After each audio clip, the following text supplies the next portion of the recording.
dreams, magical thoughts. All things are real unless you dream they're not. In your dreams, love is the plot, carried on wings of hope. Each of our souls intertwine when we do. Instantly we see it, the time to grow and be it, when everything is pinned on a hope.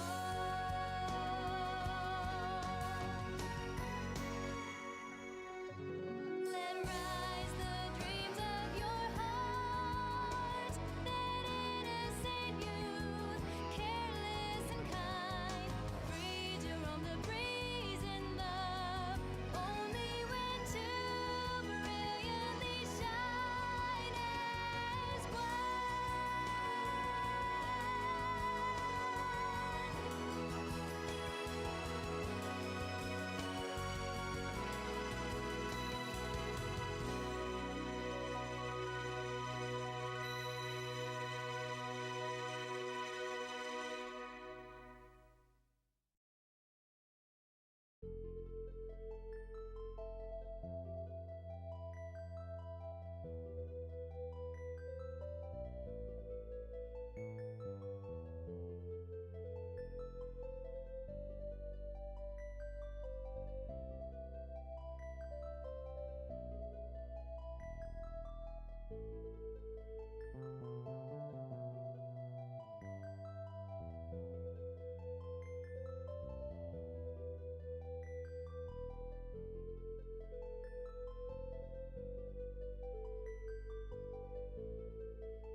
In your dreams, magical thoughts, all things are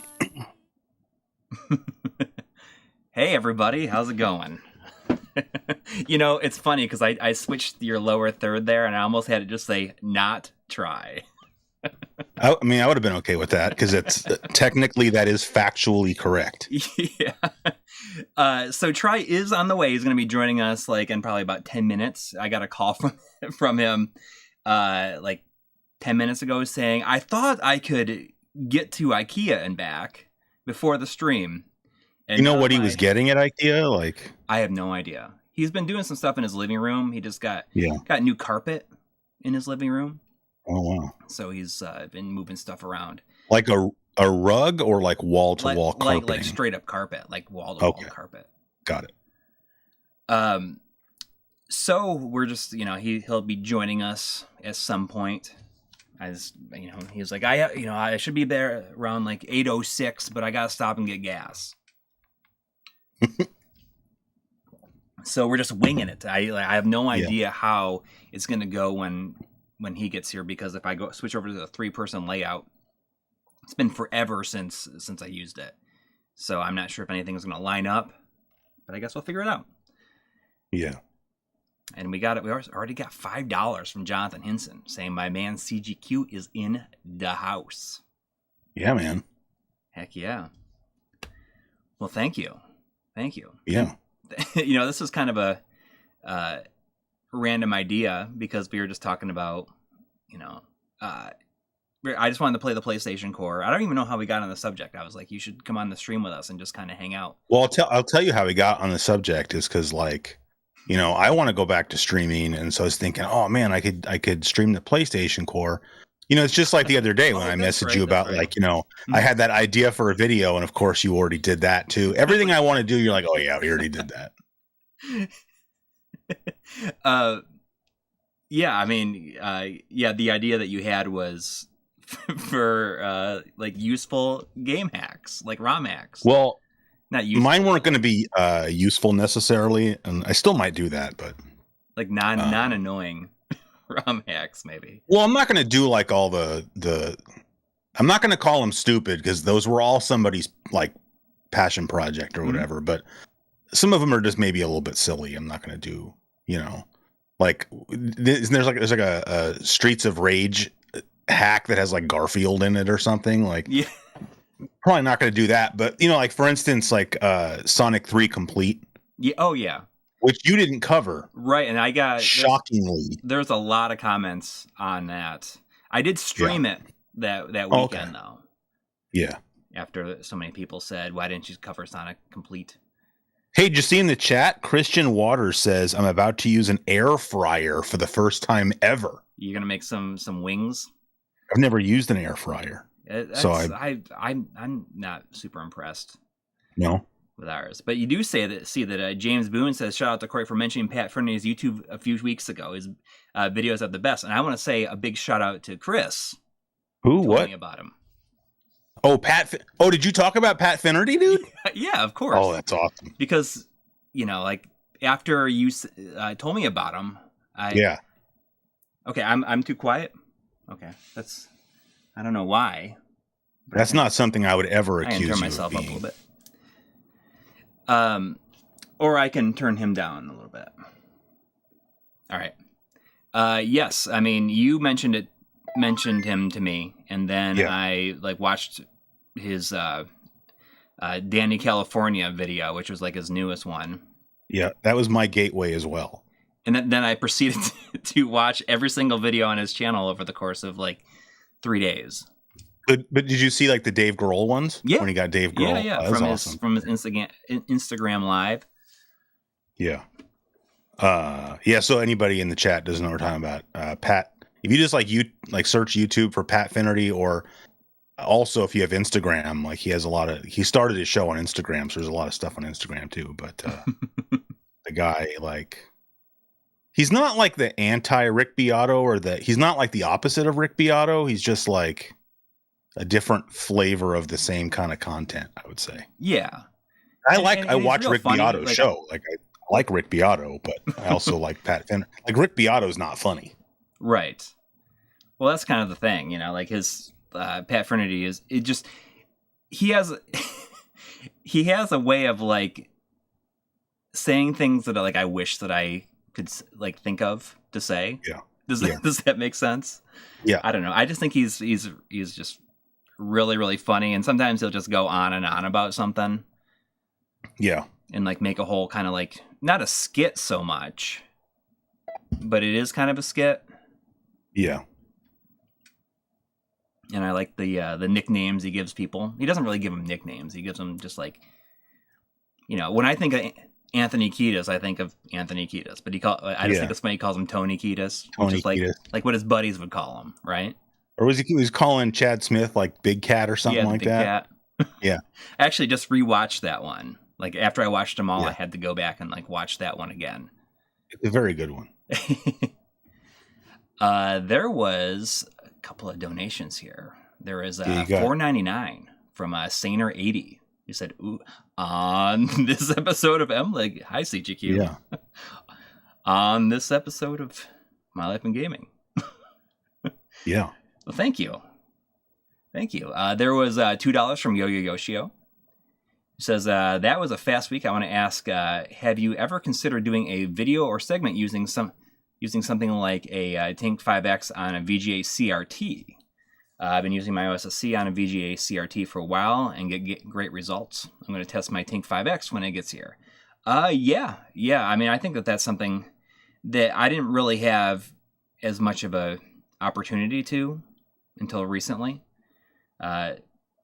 And I mean, that's something I mean, Try would probably be more excited to do that. He might have things in place to do it. You just don't like VGA, or why would you? No, I do. It's just that, like, the monitor is like way over there, and it's like.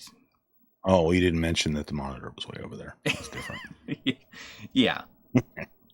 There was also $5 Canadian from James Mackey. Yeah. Saying, first time, long time, big fan. It's my birthday tomorrow. Can I get a shout out? Of course. Yeah, happy birthday. Happy birthday. You think he's related in any way to Bob Mackey? Maybe he doesn't even know that he is. I don't know. Have I told you about Bob Mackey's, though? About what? Is there something bad? I'm not going to tell you. No. I just think it's really funny that there is a kind of an old like rodeo bar type place, like really close to my house. And apparently it's haunted too. And it's called Bobby Mackey's. And if you look it up, it's like they have ghost tours and I mean, they're like, some people have said that maybe the basement in that place is the gateway to hell. Really? That's what I've always wondered where that was. And well, it's right down the mystery solved then. Street from my house. Yeah. But if you look it up, you know, you'll see that you can do ghost tours, and I've never been there. But why not? I've heard that they have like a mechanical bull, so it's one of those kind of places. But are you saying that's why you're not going there? No, I'm not saying that. I'm just saying. Are you afraid because of the haunted thing? I mean, I would understand that. I mean, yeah. I was raised on unsolved mystery, so like I know what Now I stay in my lane when it comes to the paranormal. Yeah, I mean, like I don't know, like I just haven't been there because it doesn't seem like the kind of place that I would go to, and it's only open like Fridays and Saturdays. Oh, and it's funny because it's like sandwiched into or right in between like a scrap metal place that like crushes cars and does all this other stuff. Yeah. And a strip club called the Playpen. It's like sandwiched in between these two places, but it's just funny. And then there's like nothing else for like, a little ways. But then I guess over from the next to the scrap metal place is like a whiskey place. New Rift. Like a distillery? Like a distillery, yes. Oh, yeah. So that's kind of cool. It's just like on this weird side of town, I guess. But Try does not have the night off. I saw someone mention that. He was just going to IKEA. Right. For reasons unknown. Yeah. I mean, he'll be jumping in here at any point, and hopefully all the scenery will line up. If not, I may have to adjust it. For reasons unknown. Yeah. I mean, he'll be jumping in here at any point. Why am I getting the... because Try is logging on. Oh, is it? I was hearing myself. I was hearing you all say Try went to IKEA for reasons unknown. Yeah. Well, because he said he went to IKEA, and so my first question obviously was, what are you picking up at IKEA? And like he didn't even know, which means he didn't bother to ask you, which doesn't seem like the kind of thing you'd expect out of a good friend, but what do I know? Well, it was a rather last minute decision because like I've had such a hard time getting all of the pieces that I've needed for sort of this grand plan that I have for my downstairs. I just got new carpet this past week. And I've had to buy like the pieces just here and there because like they don't have the shelves I need. They don't have the doors I need. They don't have the feet to go on the thing that I need. Like these modular units, like I don't know if they're having supply issues or something, but it just seems like they're having a hard time getting all of their stuff in stock. And when I saw, I was eating dinner and looking on my phone, I'm like, oh, they have a few of this door I need for this like ultimate streaming tower that I'm building downstairs. It's going to be like 6 feet of monitors. It's going to look really stupid, but it's also going to be kind of awesome because I can just close the doors and you don't get to see how stupid it is or how awesome it is. It's one or the other. I know Corey talks about that a lot, where it's like you have both reactions to how stupid or awesome. Like, I'm trying to fix this here. Please, try. You're not sending me a video. It doesn't look like. Really? Why would that be? Well, I'm just gonna go to the gameplay. Do I sound okay? Yeah, you sound good, but I'm just getting. You sound great. This should fix it. What are you guys doing? There you are.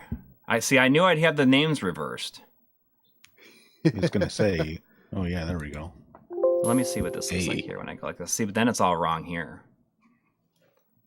Whatever. You know what? I'm gonna keep it in 4:3, but I'll switch over when we have to do, like, if I want to show the widescreen hack stuff. Oh, there we go. Yeah, we're good. So did you frame me up on the side that Sandy is not laying? Well, I didn't fix that. Why don't you lay down there, Sandy? So did you not have time to eat because you were in a hurry? No, well, I mean, I was eating dinner when I realized. Oh, right, yes, you said that. I apologize. Although you could have had. I was like, oh, I can get to IKEA and back, and before you could have had fourth meal while you were there, though. I mean, you know what? I think the dining room closes like 2 hours before they close or something. Oh, what are you drinking there? A clear American mandarin orange flavored sparkling water beverage with other natural flavors. Wow. All right. So you notice how I started. I was just showing the Lunar Silver Star Story intro over the beginning, and the reason I chose that is because I just needed something quick that I knew that had something, like nicely animated.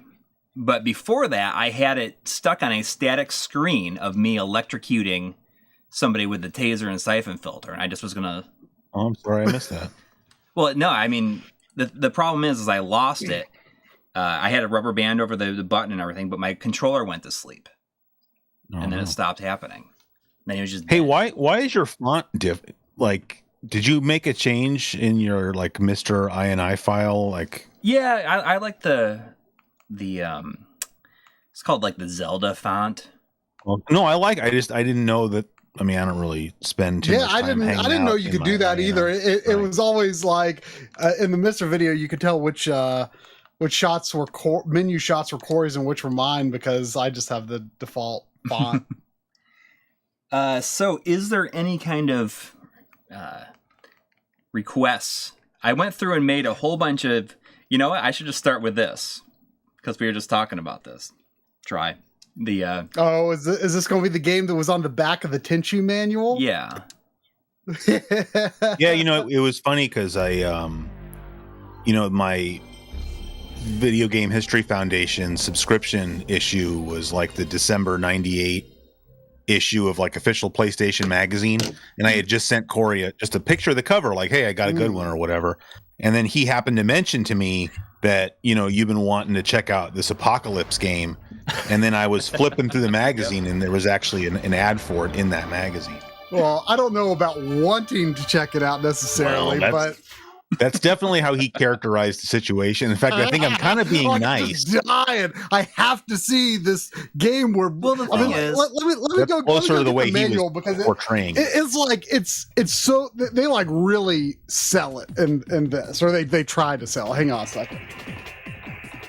It's like it's the game with Bruce Willis in it.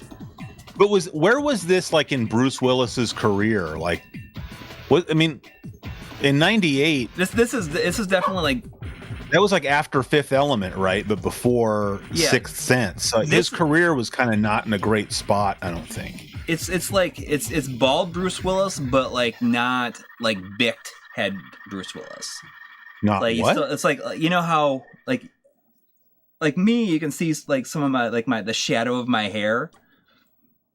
It's like that's yeah. It's not okay. quite completely bald Bruce Willis.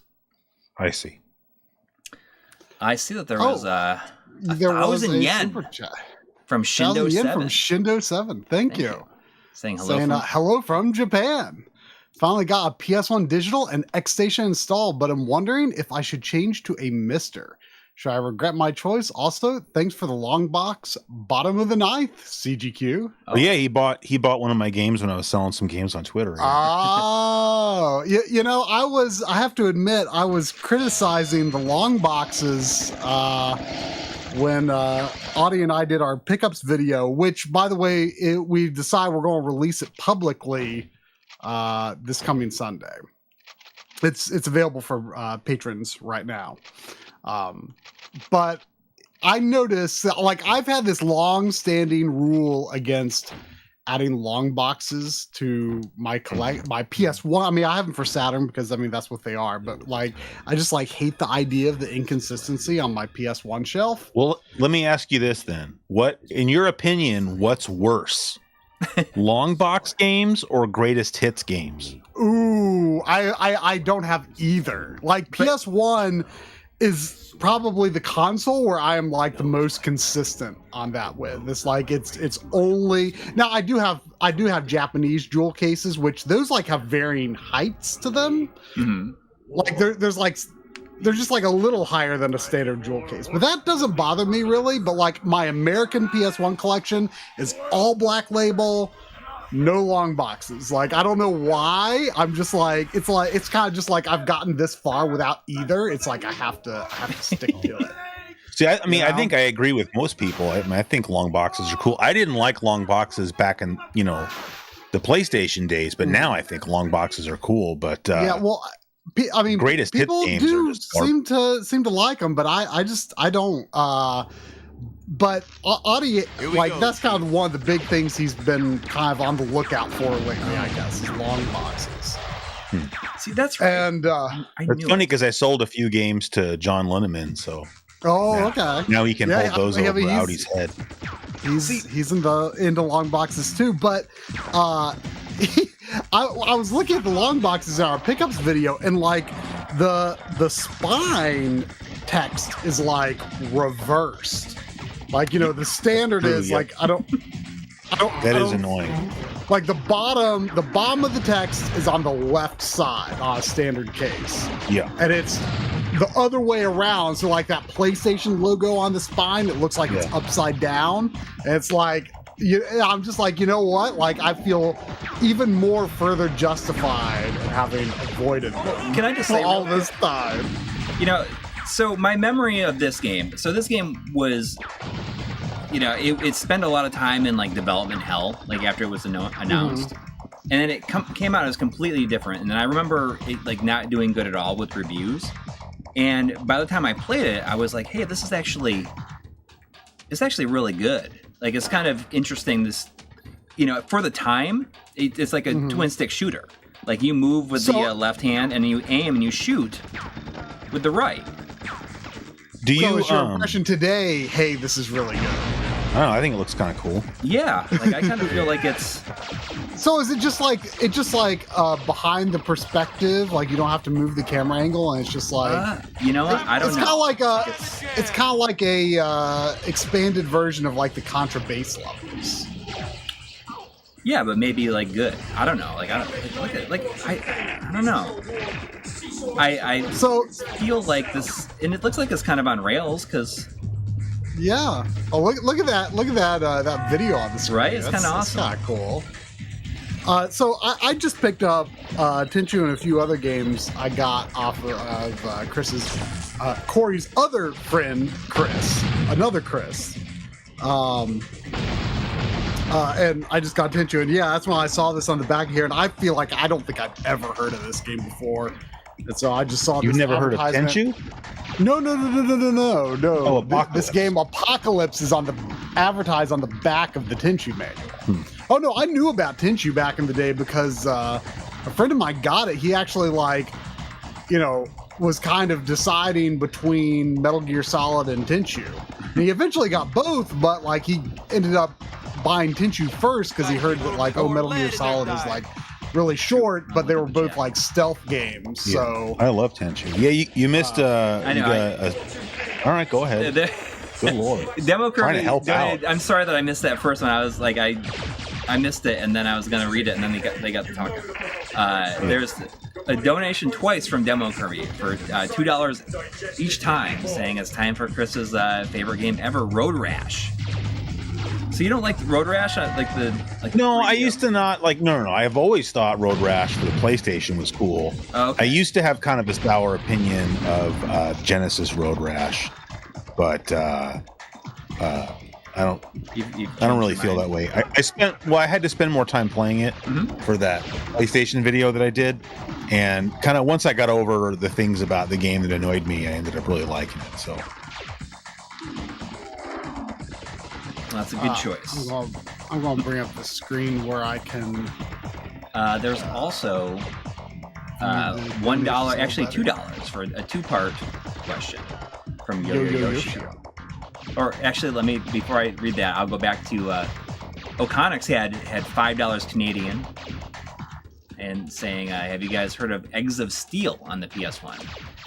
It's one of. I've been told I have Eggs of Steel. I don't know what that means though. Eggs of Steel. That makes me think of, was it Hanjuku Hero from Square on the? I think there's Famicom and Super Famicom entries. Maybe you should check it out on here. I'm trying to, I don't know why I'm not.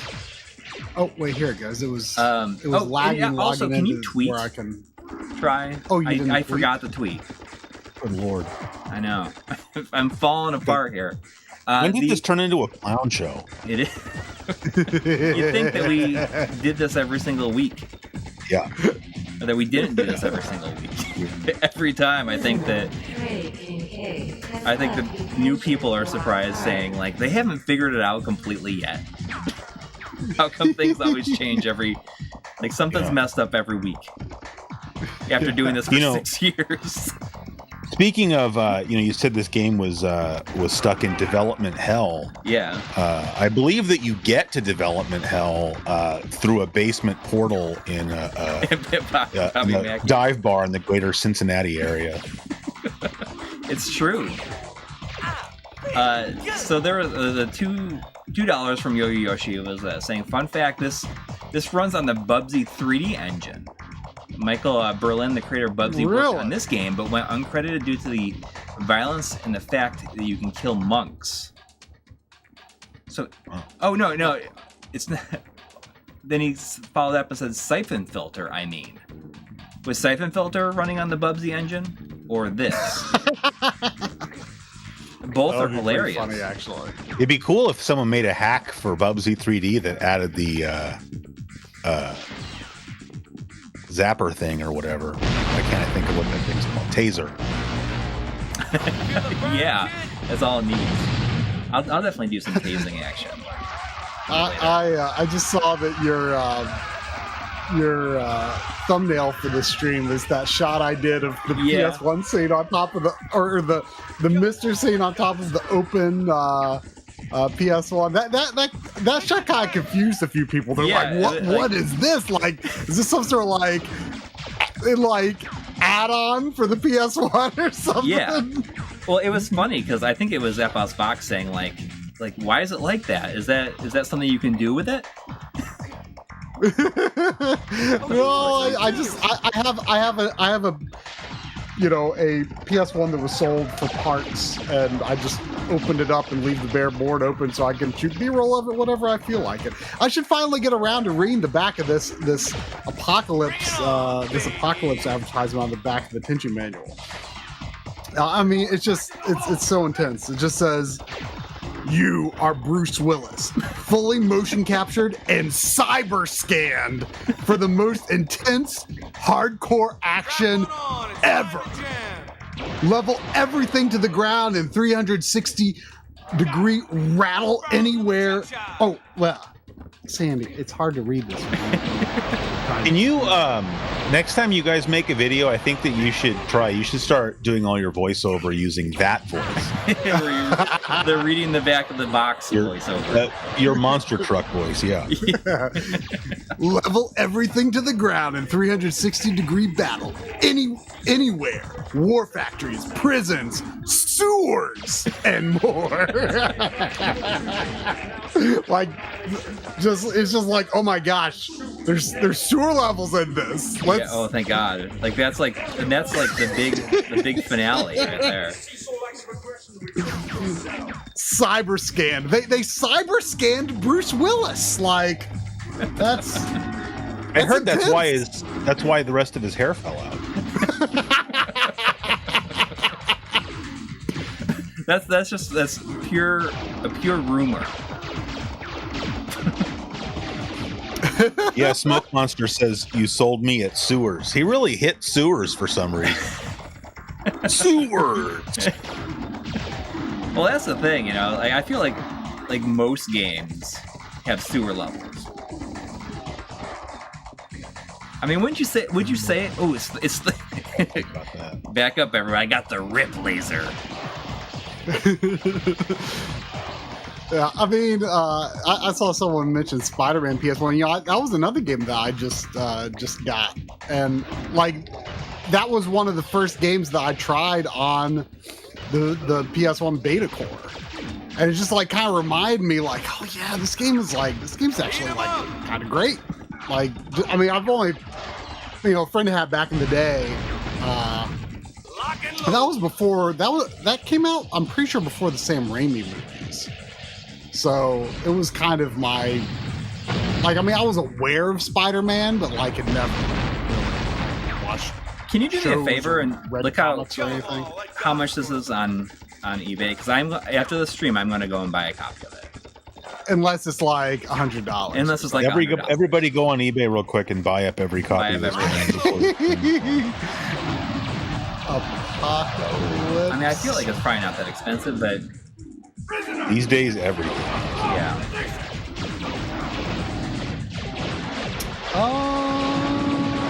It's like. Oh, you want some too? If it's like sub $30. Yeah, it's definitely. I mean, it varies a lot, but like it looks like it's generally. I found a copy for 15. 20-ish. Yeah, it's like 15 to 20, but some appear to be disc only. Okay. I can't. But like you could easily get for under 30 for sure. Okay. Corey, you said you prefer disc only these days, right? that's my favorite. You know, I have. I don't know. Here's one for $9 or best offer. Is it complete? I'm out of here. Yeah. I mean, it does look pretty good. You're right. And you know what? It's got some like pretty terrible voiceover by Bruce Willis, just saying a bunch of one-liners. I'm not getting paid enough to do this crap. I mean, oh yeah.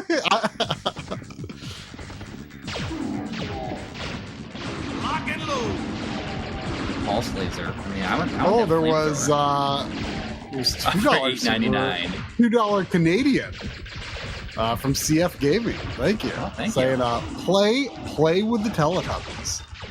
You know, I feel like I actually booted that up on like an ODE at some point. Oh, really? That's impressive. I feel like I did. Strap one on. It's time to jam. He said, strap one on. It's time to jam.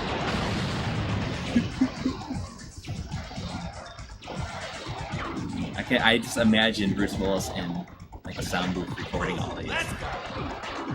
Do you think they had him for like a day? I think we're gonna cyber scan you, and you got to say this huge line of voiceovers. Yep. Ooh, is this a hover bike? It looks like it could be a hover bike. So now I see that there are like changing camera perspectives. Yeah. There was 499 from Paul Sutton. Thank you. Saying, let's not forget Pooh's involvement with this game. Everyone remembers her, right? I do not know who Poe is. Who is Poe? I do. I mean, the most recent thing that I can remember is that her song is at the end of chapter 2 in Alan Wake. One of her songs. But I didn't realize that she had an involvement in this. Maybe it says it right on the box. Maybe she did the soundtrack for it. Wham, bam, thank you, man. There was also $2 from Demoker. Thank you. Saying, highly recommend RLM video on Redbox Bruce Willis films. Oh, yeah. You actually mentioned that like a while back when we were chatting with John and Audie. And I actually went and watched most of that, and it's definitely something. Yeah. Although it's kind of sad in light of the news that he is retiring and has like early true, dementia. Like they were speculating that like there were rumors that the reason he was doing a lot of this and the reason why it was like so bad and the reason why he was just like being fed lines in his ear is because he was like having early dementia. And then a few months later, like it actually comes out that was the case. So it's pretty sad actually, but I mean, man, those movies, they look like something. That's for sure. I mean, really though, like I mean, I haven't watched any of those movies aside from the clips I saw on that video, but like, are like the 2000s Die Hard sequels like really that much better than any of those? They are very good. No. I don't know. Like a lot of people seem to like the fourth one, but I mean, I think that basically anything. No, I didn't think the fourth one was very good. It was. I was trying to think a while back. I was thinking about those movies again. And I was like, I cannot remember a single thing about the fifth one. Like I remember the sixth one was the one that took place in Russia. No, that's the fifth one. There's only 5 of them. Are we still talking about Die Hard? I thought there were. There's more than 3? Yeah, there's like Live Free Die Hard is the 4th one, and I think the last, like the 5th one, the one in Russia, is like A Good Day to Die Hard. Okay, for some reason I had in my head that there's a one in there. Another one. So there's only 5. Okay, I thought there were 6. Yeah. I was like, why can't I remember anything about the 5th one? It's because I thought A Good Day to Die Hard is pretty dumb sounding, honestly. But I mean, I think that anything that they were to do is going to sound better than Die Hard 2 Die Harder. Yeah. That was just because it's just unnecessary. Just call it Die Hard 2. Like, why do you? Yeah, well, I mean, that's why you never hear anything about that. Like, there was some meeting in a boardroom, like, what are we going to call this movie? Well, Die Hard 2. It's like, you're almost there, Johnson. We just need a little bit more. And somebody else that, subsequently became a VP after that meeting was the one that spoke up finally and said, what about Die Harder? Oh my God, that's genius. Die Hard 2 is like... It sounds like something they just thought was a good idea, like after a night of carousing. Yeah. I mean, Die Hard 2 is okay, but like, I really hate it when sequels like have this like, oh, it's just like last time. Yeah. And there's like no reason for like if there's like a story reason that like these similar things are happening again, like that's fine. Well, see, from that perspective, Die Hard 3 I think makes more sense as a sequel. Yeah, because it ties back to Die Hard. Well, Die Hard 2 is more ridiculous. They that they couldn't do like the Christmas Eve thing again. Right. They should have done it a second time, but they knew. Like Die Hard 2 like took all of like the superficial things and made them happen again. Like that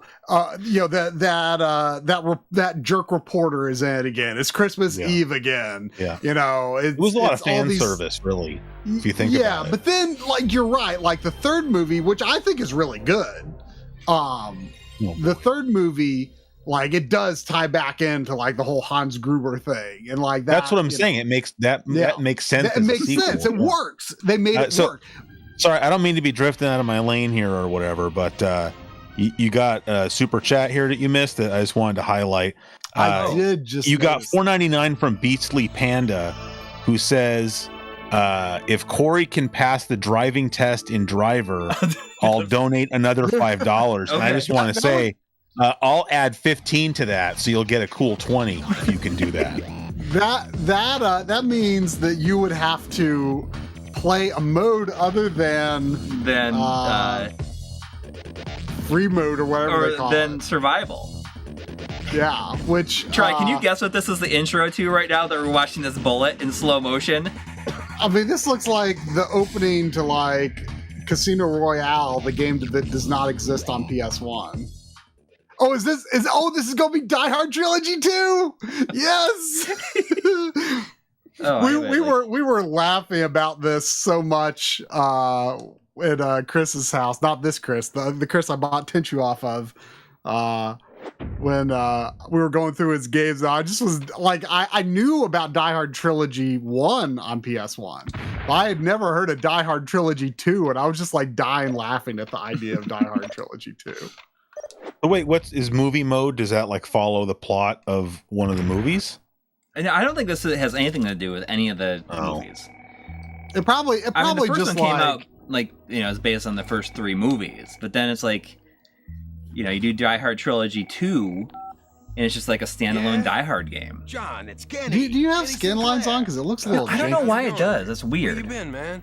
Things are going great. In fact, that's why I'm calling. I don't have scan lines on, and that's unless for some reason it's not. I'd like you to come. Is it like 480i and they like put the scan lines in like? I know about your No, into the game. And I thought it. I mean, are you sure that the intro to this game doesn't just have exaggerated scan lines as like an artistic decision? Yeah, that's what I'm wondering. It's weird looking though. Is that better? There we go. I had a setting turned on. What did it do? Sync 480i, like 480i. You can make it 480i stuff 240p, I guess. Oh, so that probably just like throws away like half of the fields. Yeah. I see. There was a 499 super chat from Axel Kusanagi. Thank you. Saying y'all ought to play Vigilante. I assume that's a different game from Vigilante 8. Yeah, that's an arcade game. Like maybe it's if we weren't just like trying to focusing on the PS1 stuff, I would. But maybe I will. Maybe I'll play the arcade because the arcade version just came out. I see. There was also a $10 super chat from Aaron Welsh. Thank you. Saying we don't pay money on nights that Corey plays to get Try to read our super chats. We pay money on nights that Corey plays to get Try to ignore our super chats. Stay in your lane, MiSTer. My bad. Feeling about this.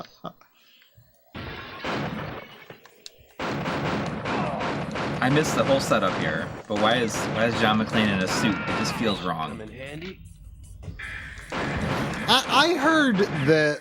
I don't know if this applied to like the 2 most recent sequels, but I heard that at the very least the first 2, and I wouldn't be surprised if the other 2 maybe started this way too, or the first 2 sequels mean the first 3 movies. Apparently Die Hard 2 and Die Hard 3 all started off as like scripts that were not for Die Hard sequels, and they were like,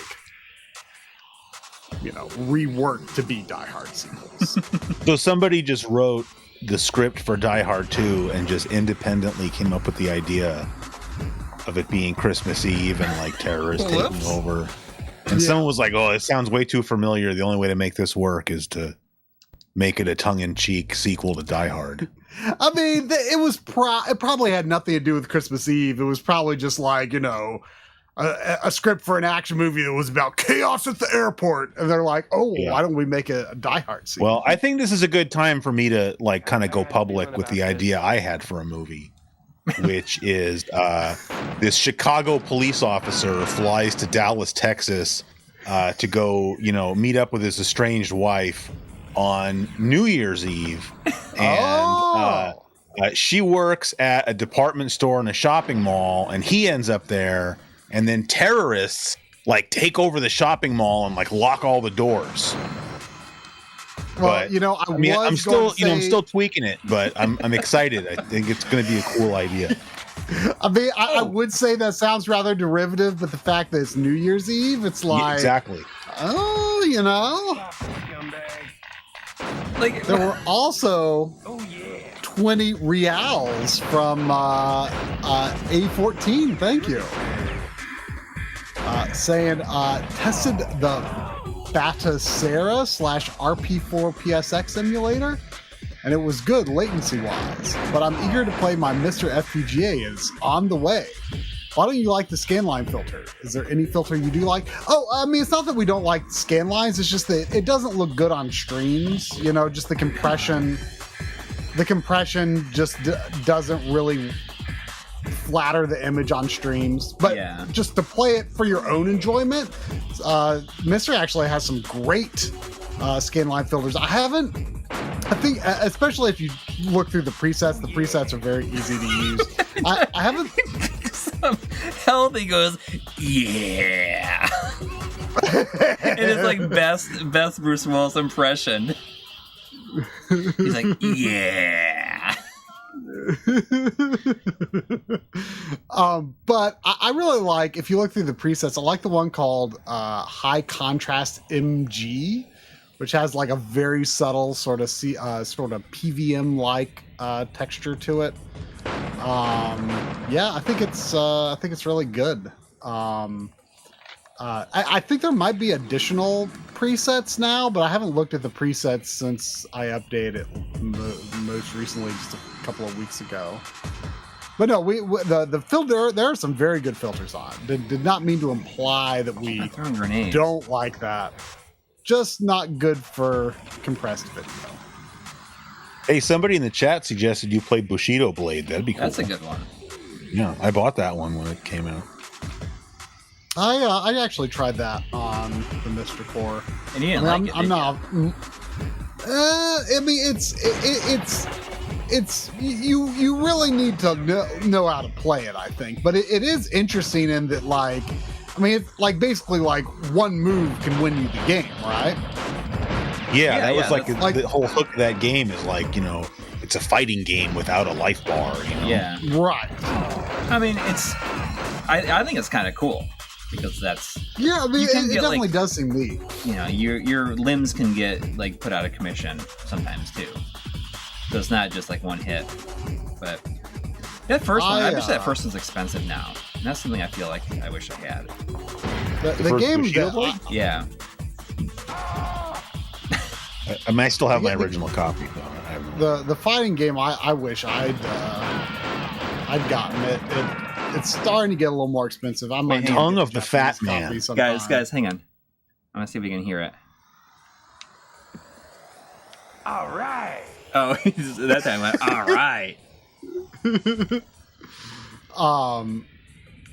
I really want to get air guides sometime, but it's unfortunately getting a little expensive. Like that, I don't think that's a very popular game, but as a guy who does not really like fighting games that much, the fact that it's really different, and it's more of kind of a free moving arena sort of fighting game, definitely kind of appeals to me. Oh yeah, you got to go into that first person view and shoot out the security cameras because, GoldenEye.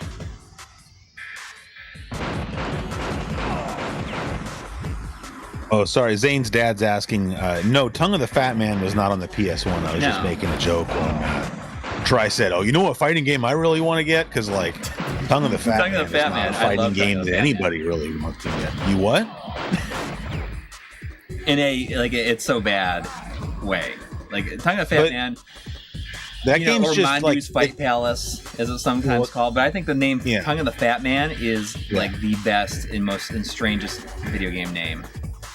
But that's just a game that's it's so bad it's bad. It's not so bad it's good. Yeah. I don't know. I mean, this the very name of it and like the Tongue of the actual Fat Man. character. Yeah, I mean that is, you know. What was one I there was looking at recently was- that had a funny name called like Chubbins? I think that was on the Wii U, some eShop game called Chubbins.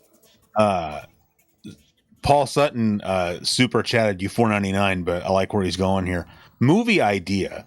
Our hero sits in a limo in a parking garage listening to Run DMC while chaos erupts around him. It's called Live Easy. That'd be a cool. I'd watch that movie. I would, You know, yeah. it could be like a side, you know, Die Hard, the Argyle Chronicles or something. Is that Right, Argyle well- in? He was like in something. Yeah, he was in Die Hard. He was the limo No, driver. but he was like in a promo for like a new Die Hard, or like was he in the like the fourth movie? Like he was in something. Like the I two of don't them know. were in something together, based on Really? Die I Hard. It don't- may have been a commercial or something. Aw. I'm just I always like sequels that like take place at the same time, like is events from the previous movie, you know, like that, like Back to the Future Part 2 and stuff like that. I always like that kind of stuff. That can be pretty good. I'm gonna play. There Bushido. was also a $5 super chat from Seabass Nap. Thank you. Saying, why haven't you gone to a Charlotte FC game yet? I'm not sure what that is. Is that like gotta be soccer. Charlotte Soccer, yeah. Charlotte Football Club or something Yeah. like that? Dude, going to soccer games is fun. Yeah, I have a friend. I haven't been. He's like invited me several times to go to the Cincinnati FC game. Although, I'm going to go to my first Bengals game. Oh yeah. He was in the chat earlier. I'm not sure if he is anymore. But my friend Chris, who I grew up with and we like stayed with when we were in North Carolina recently. We both like the Buffalo Bills, so he's going to come here when they're playing against the Bengals, and we got tickets for the game. It's going to be like a Monday night football game on January 2nd. That's really cool. For some, I'll finish up reading his comment, but for some reason these character portraits, they're like very still, but then they move their eyes. Makes me think of, you know what I'm going to say? Well, that's like in Virtua Fighter when you select a character, like their mouth like smiles sometimes slightly. Oh no, but I meant that intro though, where we're showing the characters like that large portrait, and then like nothing moves, but then their eyes move. It's making me think. Did you watch the GameStack episode today? I didn't watch the whole thing, no. He has these like comparison shots later on where he's got this like photo of himself between the two shots. It's just like his head, and he's just like. He just has his mouth open, his eyes up, and his eyes like move from side to side, like for which one he wants you to be looking at. It's pretty great. But anyway, Seabass Nap also said, the Southern Fried Gaming Expo ATL, I assume Atlanta, returns in July. All you can play arcade cabinets. When I saw the all you can, I thought that was going to end with all you can eat. And I don't know if I mean Southern Fried Gaming. I mean that. These are Southern Fried something and gaming are both things that I like, but I can't decide if I want them together. But that does sound delicious. That sounds like something I would name at a convention. There was also $2 super chat from Demo Kirby. Thank you. Saying peak Metal Gear Solid GoldenEye era bandwagon game design. Yup. Like there was like this time where like after like GoldenEye and Metal Gear Solid were like stealth and sniper rifles were like everyone thought like those two things were the coolest things in the universe. I can't believe they haven't killed each other yet. There Or is are it slash so mode many- that's a one-hit mode? quite a bunch. Oh yeah, you're running way behind. There was the oldest one's only 2 minutes ago. Well, it's not that far. Saying from 499 from Eric Smith. Thank you. Saying well, wait, apparently it's not I shouldn't be the one saying thank you, because this is for Corey's fruit snacks addiction. My fruit What snack? kind of fruit snacks you been slamming lately?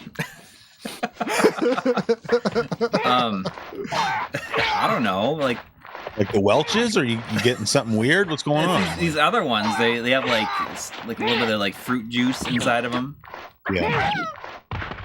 It's funny. My coworker swears that those fruit gummies are like health food and not junk food because they have fruit juice. They really try to make you feel that way too.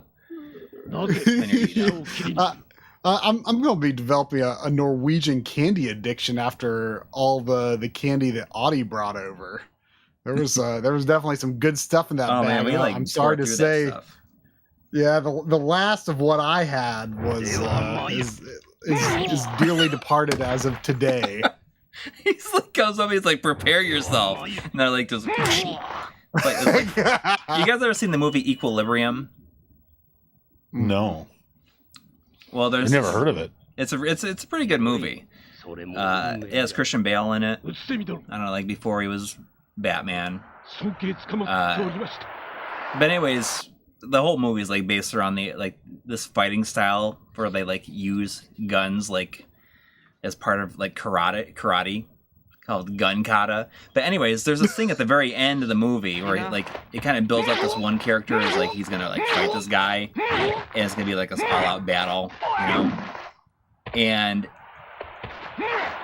it like has this big build up to the fight, and then like he like cuts off his face like immediately, like with one hit. It was pretty funny. There was also $5 super chat from Joshua Helmke. Thank you. Thank you. Saying, try. How come you haven't read my super chat out loud yet? It's almost like you're ignoring us. I'm pretty sure that's his only one, and he's just kidding. But now he's making me paranoid. Oh no. I mean, I'm just not going to look at the chat anymore because it's like stressing me out now. That's how I feel sometimes. There was there was a $5 super chat from Axel Kusanagi saying, I did mean Vigilante 8. Does it have anything to do with the arcade game? Also, Future Cop LAPD is a good game. Oh, I'm sure I have at least one of those on here. Do you think you can enjoy Vigilante 8 if you haven't played 1 through 7, or like would I just be lost? I didn't realize it was called Vigilante. I always call it Vigilant. Really? No, not really. But when I worked at EB, there was somebody that came in and asked us if we had Vigilant 8. That's like Ape Escape. Yeah. Or Diablo. Yeah. I always feel weird saying that word though, because like, is it Vigilante or Vigilante? And I always said Vigilante. I think, I already covered that game on the TurboGrafx on my show, but I think I'm not ever going to talk about any game with that name in the title anymore, just because I don't want to deal with the fallout.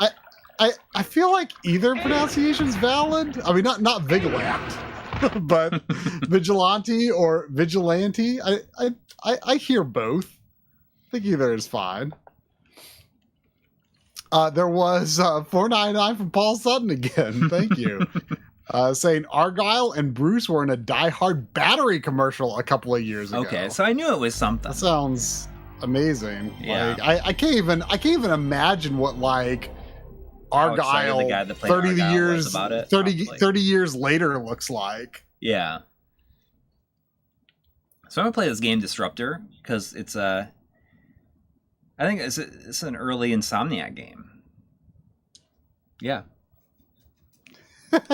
There was a $20 super chat from Seabass Nap. Again from Seabass Nap. Thank you. A different one? Thank you.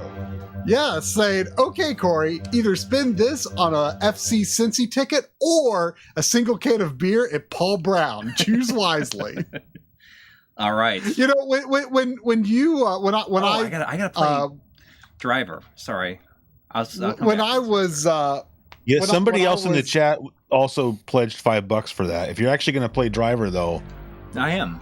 like anybody else in the chat wants to weigh in on this. So we got 15 from me, and I forgot who the other 5 was coming from. So I just have to pass the first level, essentially. The driving you have to, well, the training level or whatever, Yeah. the driving test in the parking garage. Yeah. maybe. Oh yeah, Velcro Pants just put in €5 on it. Or well, no, he did. Tries to pass the driving test and driver. However, every time he doesn't pass, I will randomly spend $5 on fancy coffee equipment. Oh no! So basically, I must either save way, it. you're about to cost some people some money. You know, when I first got in on this stream, you were saying before I connected the call, I brought up the stream. I was hearing Corey saying it's only open on Friday, Saturday, and Sunday. And I was thinking you were like recounting the story of like visiting the limited run store. And then you said it's like between a scrap metal shop and like a strip joint or something. What were you? That's Bobby The Mack. fact that it's next to the strip club is how he found it in the first place. What store were you talking about? Hang on a second. Let me. I was talking about the Bobby Mackey's. It's like a bar, like a country western bar. Oh, okay. Yeah, when you said it was only open Friday, Saturday, and Sunday, I'm like, oh, he's talking about the limited run store. It sounds like Jonathan Henson has been there Yeah, they get every new Friday looks since it every time, opened. Yep. And I saw he said, like, I'm probably just going to go there every Friday at lunch from here on. Truth is, Tanner, 3 years on the department. All right, here we go. Like I realize that this is I don't think I've ever passed this either. Because I've never played any more of the game than survival mode. That's the only Well, mode that maybe you you're even going to need. discover that you actually want to. Now, this game, I actually I did a side by side of the using I forget what the feature is called. There's that one feature where you can possibly increase the frame rate in some games in the MiSTer core, right? Yeah. Well, The, you CPU can't mess cache around or with that right now. We got money on the line. But I did the tell you free what to do? mode, and oh man, It this doesn't tell actually you what you need to seems- do. Dude, there's a doesn't it, whole like I know, corner but of this like doesn't tell you how to do it. you need the manual. Good lord. But what I was gonna say was it improved the frame rate pretty tangibly in this game. Actually, I mean it certainly wasn't no locked 30 or anything, but it did improve it. But what I also noticed is that the frame rate improvement caused the two sides of the screen to get out of sync like pretty quickly, which was interesting though, because like I noticed that if you just hold the go button, whatever the accelerate button is, I assume it's X, and don't turn or do anything else, like everything happens exactly the same on the same level. So do you have to like finish this before you can even like start playing the Yeah. real Yeah. game? Yeah. So is this like infamously difficult or something? Yeah. Yeah. Yeah, I mean, it sounds like you need. I mean, should I like look up the manual on Google here? I kind of should want probably to try and catch up on figure it out Super myself. That's 3, Okay, by the okay. way. Well, I'll catch up on Super Chats then. There was $5 Super Chat from Phenonymous. Thank you. Saying, evening, fellas. A bet's a bet. Don't let us down, Corey. There's also $5 from Ashura. Thank you. Saying, best game mispronunciations I heard in my youth. Sonic Chaos became Sonic Cheose or Cheos. I don't know, Cheose or Cheos. And he's not Guile, he's Gwilly.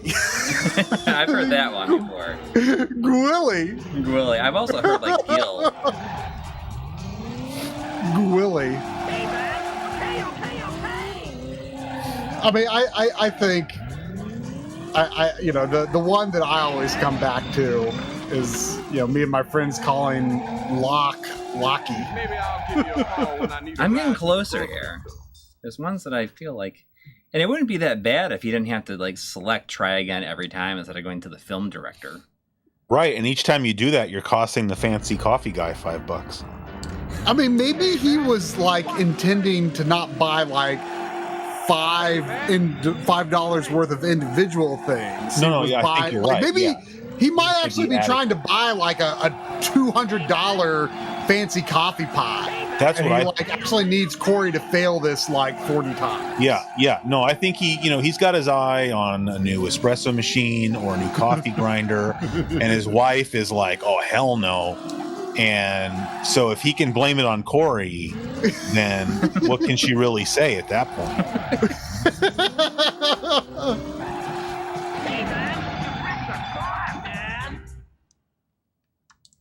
I mean, I remember a friend of mine got this game day one, and I remember him doing like the movie director stuff, so he must have figured this out pretty quickly, unless he just did it in the free mode, Yeah. which is entirely possible. €2 from Velcro Pants again, saying, "Hey man, watch the paint job." I can vaguely hear the guy, so I'm making a random guess as to what his VO sounds like.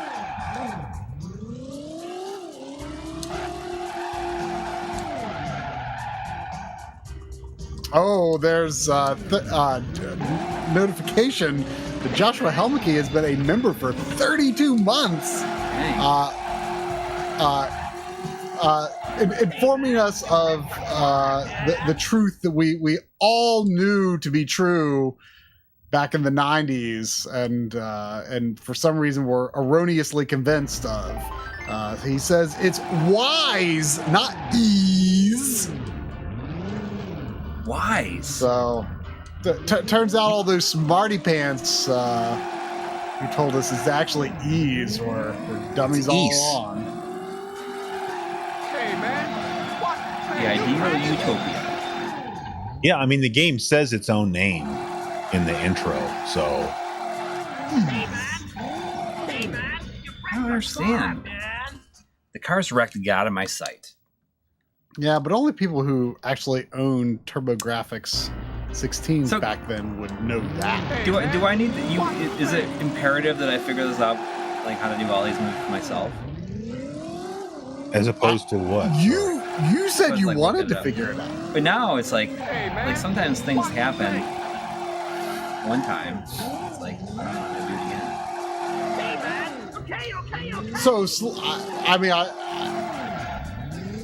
have you done slalom? I mean, I'm sure that's going between the Oh yeah, you know, columns. Yeah, I think you have to do like one whole row of those columns for the slalom. I don't know what the that's kinda difference between hardest one.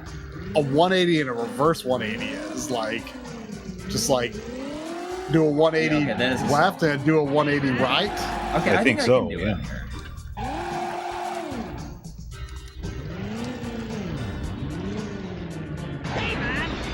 I think so. The reverse 180 is like the hardest one, I think. I mean, what's a 180? I mean, just turning. Yeah, it seems like it just. Oh, you have to be going in reverse and then turn around straight. Yeah. That does sound pretty tough.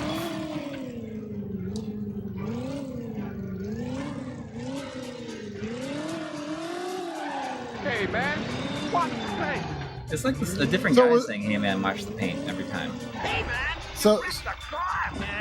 So was there anything big that came along with the public release of this, or any particular new features or big fixes from the final beta version or anything? No, not that I know of.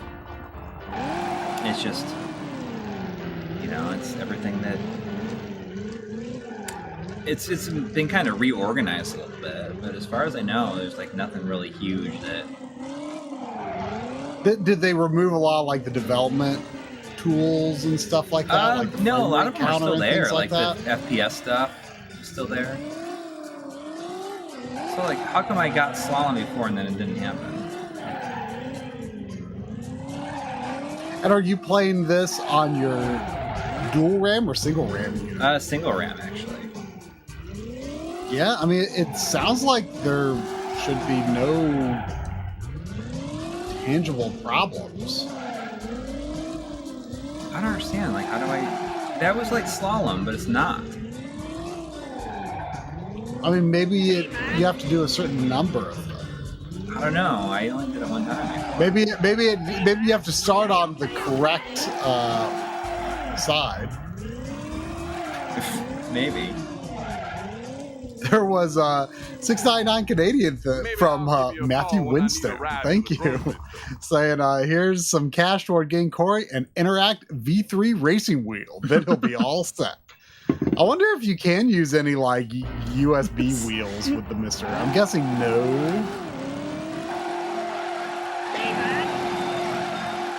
I had no idea that this was like a thing with this game. So it says like end game difficulty.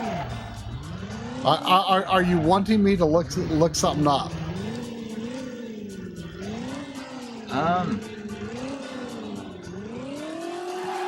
Not yet. I don't understand why I'm not getting the slalom though.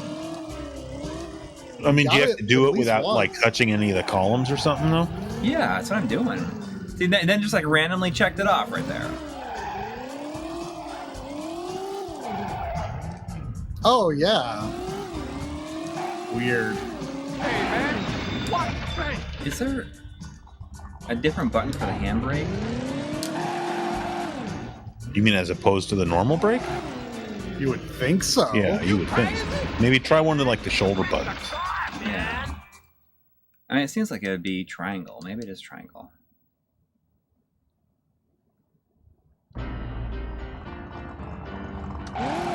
Yeah, I mean, yeah, it is. Okay, you'd think that one. Yeah, that one should be really easy. Okay, so I bet you. Oh, I bet the handbrake helps you do the reverse 180. Maybe. Yeah. Well, I think you need to use the handbrake to do the 180s and 360s. Right.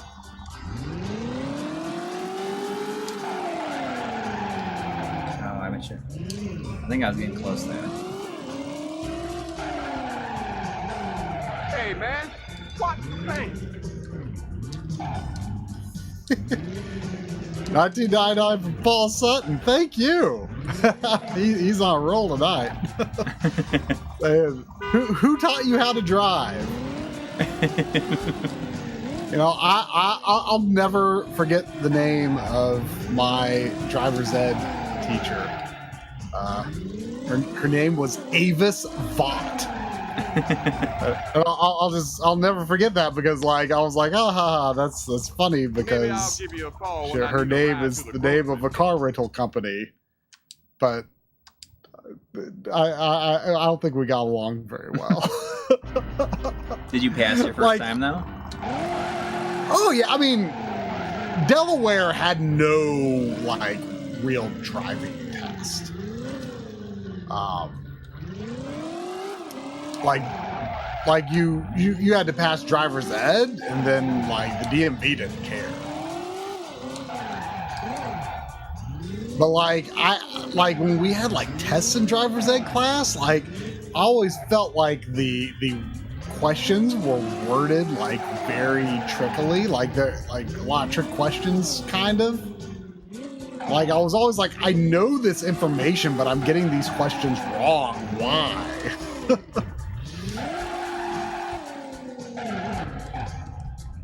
I don't know how to do the brake test. Yeah, like Delaware is so easy because you can get a. I mean, this is how it used to be. You know, what 20 years ago, 20 plus years ago. If you pass driver's ed, you get a learner's permit like something like 2 or 3 months before your 16th birthday, and then like it just like 6 months later, it just automatically becomes like a full license. Like you don't have to do anything at the DMV again. Like I think they might do an eye exam at the DMV and that's it. Like it is super easy to get a driver's license in Delaware.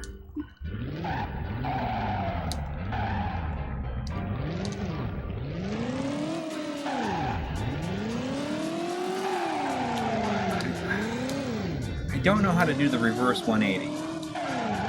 Somebody in the chat's trying to tell you, like he said, drive backwards like full speed and then just like hit the stick to turn. Like don't. Maybe, he's saying maybe don't even mess with the brake. Just Okay. Like floor it in reverse and then just like throw the virtual wheel basically. Okay. Oh, it's show telling us the tips here.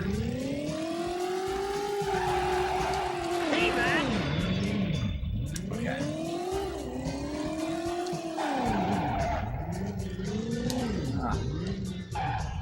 Or he's saying let off the gas a little bit, but then as you start to turn, like stomp on it again.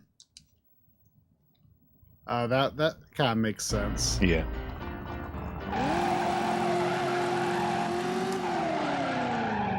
Hey, man, watch the paint.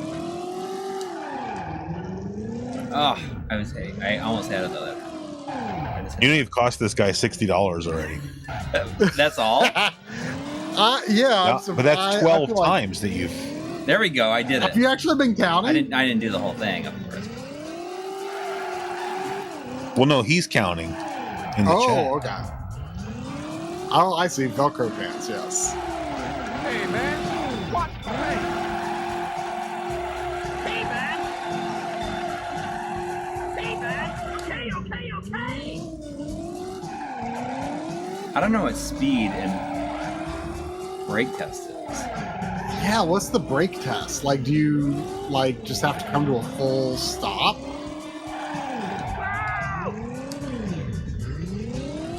I'm getting real close there. Like, I got just the brake test and slalom. So you've done... Have you ever done brake tests? Maybe I'll give you a I don't call know. when I need a ride to the grocery store. I'm getting closer, though. Brake really close to a wall, I think. That's what Gallagher says. Hey, man, watch the paint.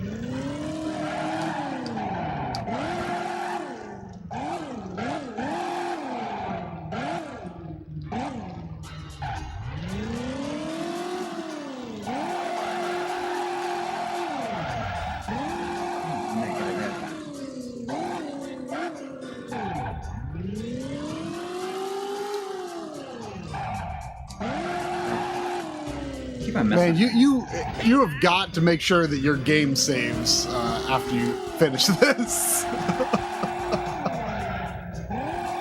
Yeah. I saw someone comment in our Discord channel when this released that they lost like several hours of progress in Breath of Fire 4 because like they didn't understand how the save system worked. Oh, well, yeah. Yeah, but I think that's just Is it just making sure that autosave is like it Yeah. writes it to the SD card just like it would for like a cartridge save? right. And it makes it per game Watch the paint. set too.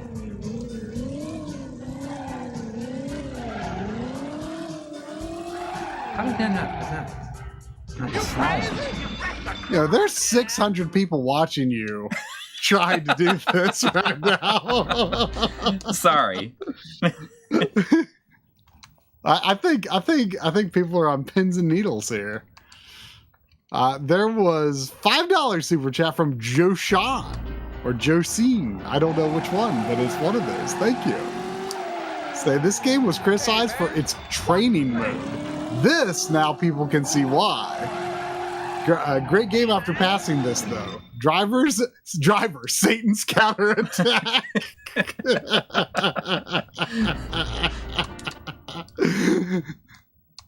This is one of those games where it's like a flashback to the final battle right at the start of the game. Yeah.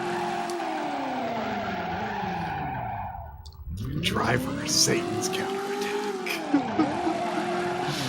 Oh man. Yeah, I've been looking at that 6'4" clearance. Like, is that common for a parking garage? Because I feel like that's like worryingly close to the top of my head. Like that, like honestly, that like if you like consider the size of these cars, like that is way more than 6. Yeah, that's only like 2 inches taller than the ceiling of my basement. Yeah.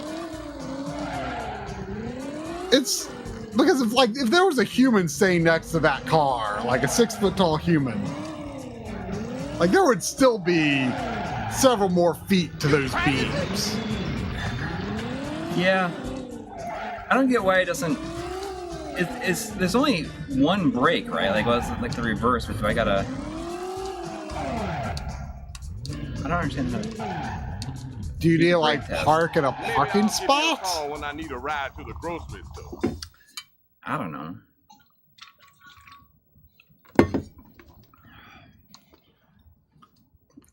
It's like Khalidaz says you have to admit the car feels great, right? It's a good game.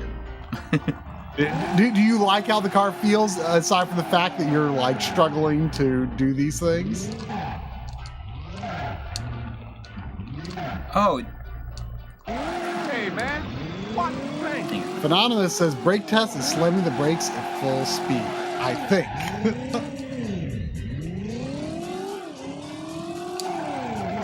Yep, that's what it was. Oh, I missed 8 minutes ago. I'm sorry. $1 from Yo-Yo Yoshio. Oh, sorry about that. Thank you. Saying kids nowadays complain about From Software's tutorials being difficult. They flip out over this. I mean, From Software, like, do people complain about their tutorials being difficult? Because I have not played Elden Ring yet, but like, I mean, like the Souls games, like those were like they just have like the messages on the floor saying what the buttons do. This is like it's, and then like you aren't even aren't you usually not even expected to beat the boss at the end of the those areas?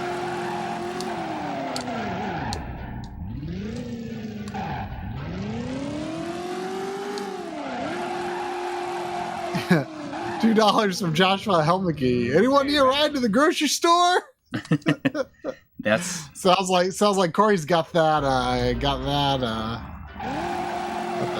all figured out. I should have gone through this test before I tried making a whirlwind trip to IKEA and back. Did you ever tell us what you got? Yeah, I got I had to exchange one door that had damage. I ended up buying 2 other doors for Vesta.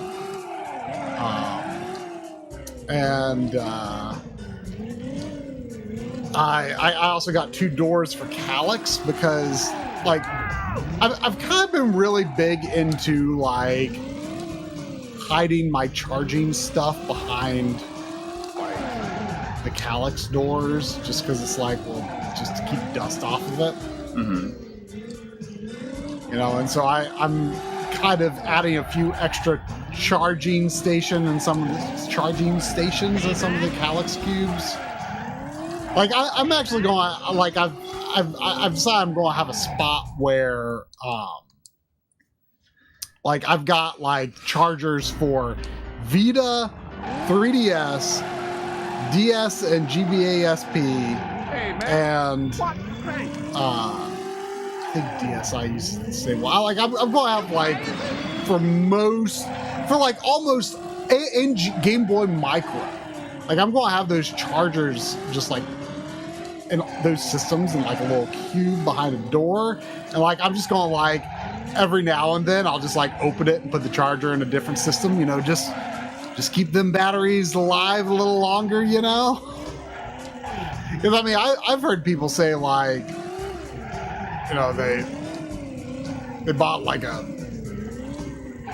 DualShock 4 and like, you know, let it sit around for years or something, and then the battery just like never worked, like to begin with, just because like it was just like sitting dead too long, I guess. Like I don't know, batteries are a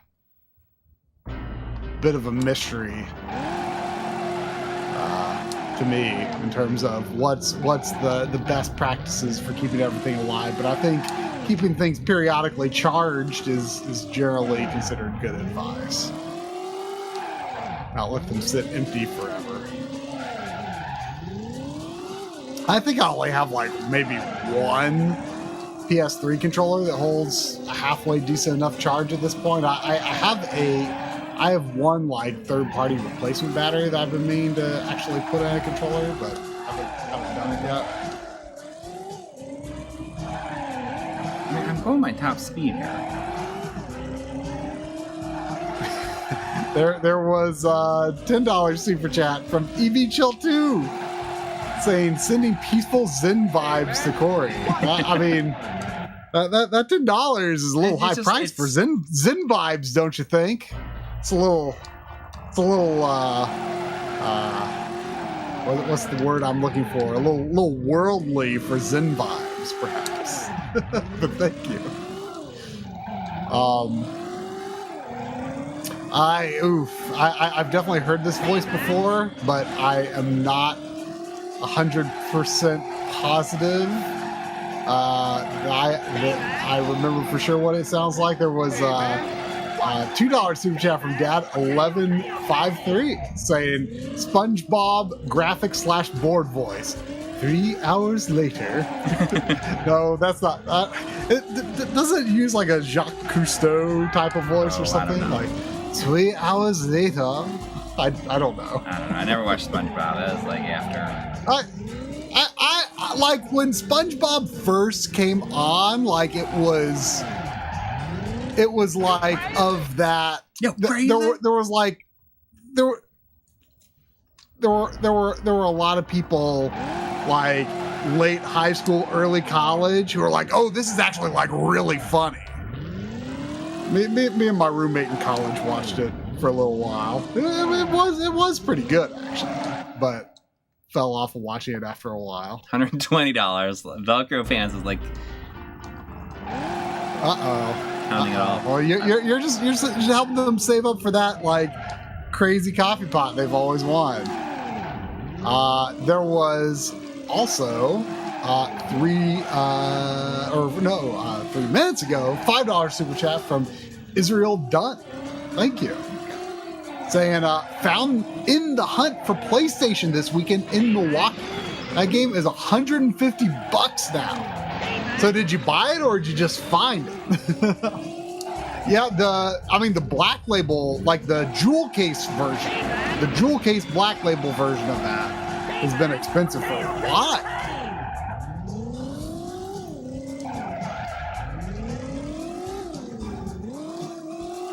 God, like I'm not gonna do it because I can't reliably get the slalom stuff. So I'm reading about the slalom. So what you got to do, you have to zigzag through the columns, but then you have to make a U-turn and zigzag back. What? So it's not just one way. You have to go both ways. Okay. But only on one side? On one side, yeah. Okay.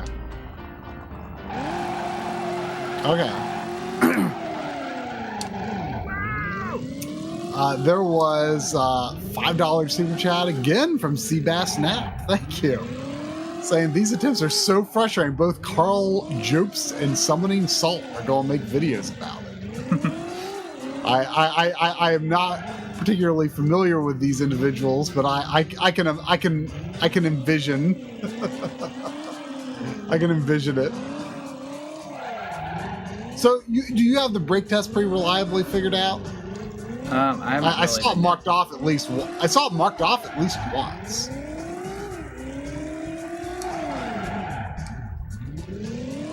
Okay, yeah, there went that slalom.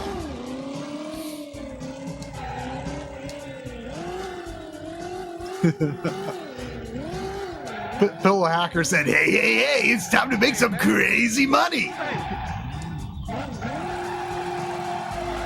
man. Okay. Oh, come on! Oh! Maybe I'll give you a call when I need a ride. Oh, man. Chris is getting way too much joy out of this. It's just just quietly watching it. Well, I was trying to. It's funny, like for considering how hard this is. Like almost none of the guides on like game facts or game FAQs or whatever you want to say, almost none of them actually talk about this part of the game, which blows my mind. Like it seems like it would need its own FAQ. Yeah, exactly. Yeah, it's amazing that like it didn't come up in playtesting that like, hey, this tutorial for like actually even starting the game is like way too hard. Well, apparently if you go back into the main menu, there's like a practice mode or some kind of mode where it'll kind of walk you through this a little bit more. So, and maybe to kind of demystify it.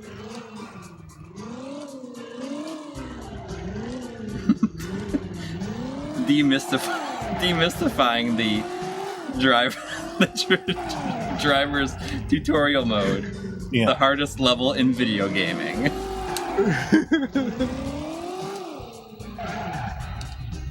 So it was the 180 that you didn't get last time and you just now got it. Yeah. I'm not gonna do it. I need to do the 360. Hey, man. Watch the thing. Hey, man. Come on, I'm like so close. I'm. This is gonna be the time here. I'm feeling pretty good. Here we go. This is the time. I hope you didn't want anything more expensive, Velcro pants.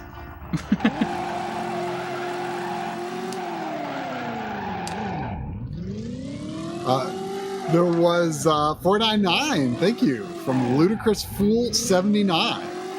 Saying this isn't the tutorial. It's actually the final test set after the real train mode in the main menu. This was shoved into career with no changes. Yeah, sorry. So Some people got really upset that I called this the tutorial, so I apologize for that.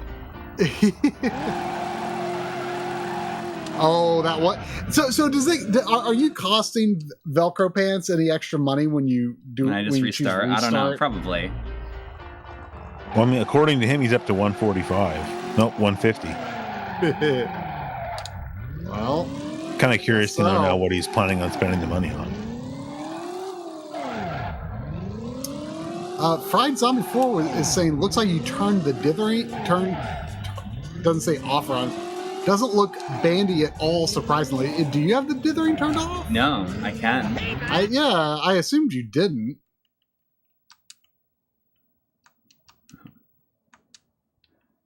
Look at that. You can really tell a difference here.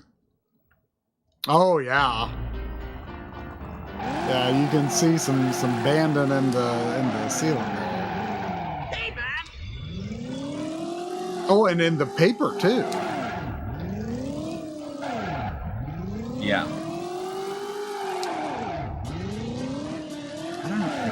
I bet once you actually get outside and you can see like the sky, I bet the sky will have some serious gradients. Or serious banding, I should say.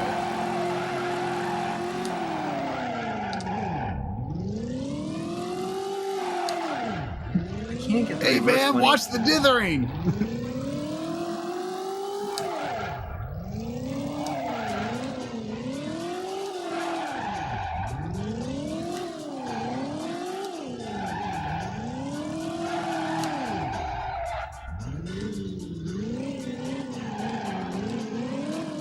I mean, you know, I don't really know what the hate for dithering is. Like, I don't really mind it at all. And I would take dithering over color banding, unless like the color banding was like part of a stylistic choice, like some sort of cell shaded look. But like, you know, I've kind of thought like there's this little thing that drives me, this one little graphical quirk that, I mean, I guess Final Fantasy XIV has a lot of graphical quirks, but like Final Fantasy XIV has this vignette around the screen, and it's like got this like really obvious like stepped banding, and there's nothing you can do about it. And I was, you know, every once in a while I think like if this was just like dithered instead of banded, like dithered at a high resolution, like it would look a lot better. Sorry, I'm too busy focusing on it. Like I'm holding my breath while I'm doing it. maybe you'd actually finish it if you want. There was a $1 super chat from Yo-Yo Yoshio. Thank you. Saying, on the topic of driving games, one I loved as a teenager was Super Runabout on Dreamcast. Super fun game with a huge map and tons of variety. I hate that I missed out on the Dreamcast growing up. I get that name sounds vaguely familiar. You crazy? I'm so amused that this stream so far has been Bruce Willis games and the driver driving test. I know, we haven't even started tasing people yet. Although I think once you finally get done with this, tasing people is going to be a cathartic experience. Yes.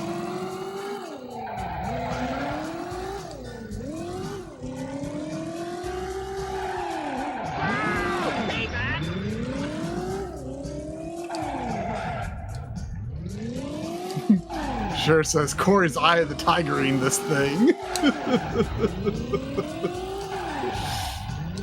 not gonna do it this time. I don't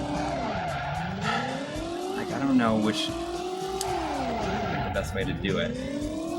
What are you? Like it's got to be a good order to do things in it. It just says for the brake test, reach maximum speed, then brake to a stop before you hit a wall. Right.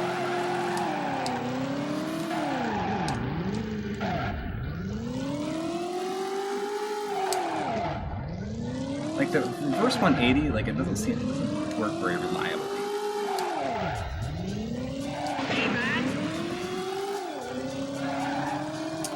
This is a good question. I'm going to make a guess. $2 from Jonathan Henson. Thank you. Saying, Corey, what controller are you using? Hold on. I'm going to make a guess that you're using your purple DualSense. No, I'm not. I'm just using a kind of be blasting this probably, and then I'm using like this thing. Is it an SN30 Pro? Yes. I don't see it yet. Oh, it doesn't even have handles. No, this is just the one that I just had here. You bought that purple DualSense to use specifically. I know. MiSTer. Yeah, but it's way over there. It is. It's way over there. Are you playing it on your MiSTer that has like the slightly purple aluminum case? No, I'm playing it on my. Why is it doing? I'm not doing that. Now it's like now you made the controller screw. Hey, I man. think it's just going. Hey, man. It's like Hey, you wrecked the car, man. it's just going around in circles on its own. Did your 'Cause we were talking Bluetooth about connection die or something? No. Wow, there was a $20 super chat from Skelvin Knight. Oh. Thank you. Thank you. Saying, so happy to see Chris here tonight. Y'all rock. Wow. Thank you.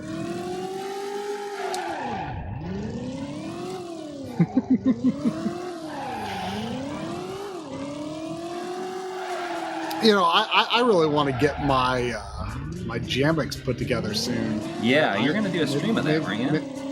Yeah, well, we were actually thinking about doing that while you were here, but we didn't get around to it. Hey, man, watch the thing. We ended up going game shop.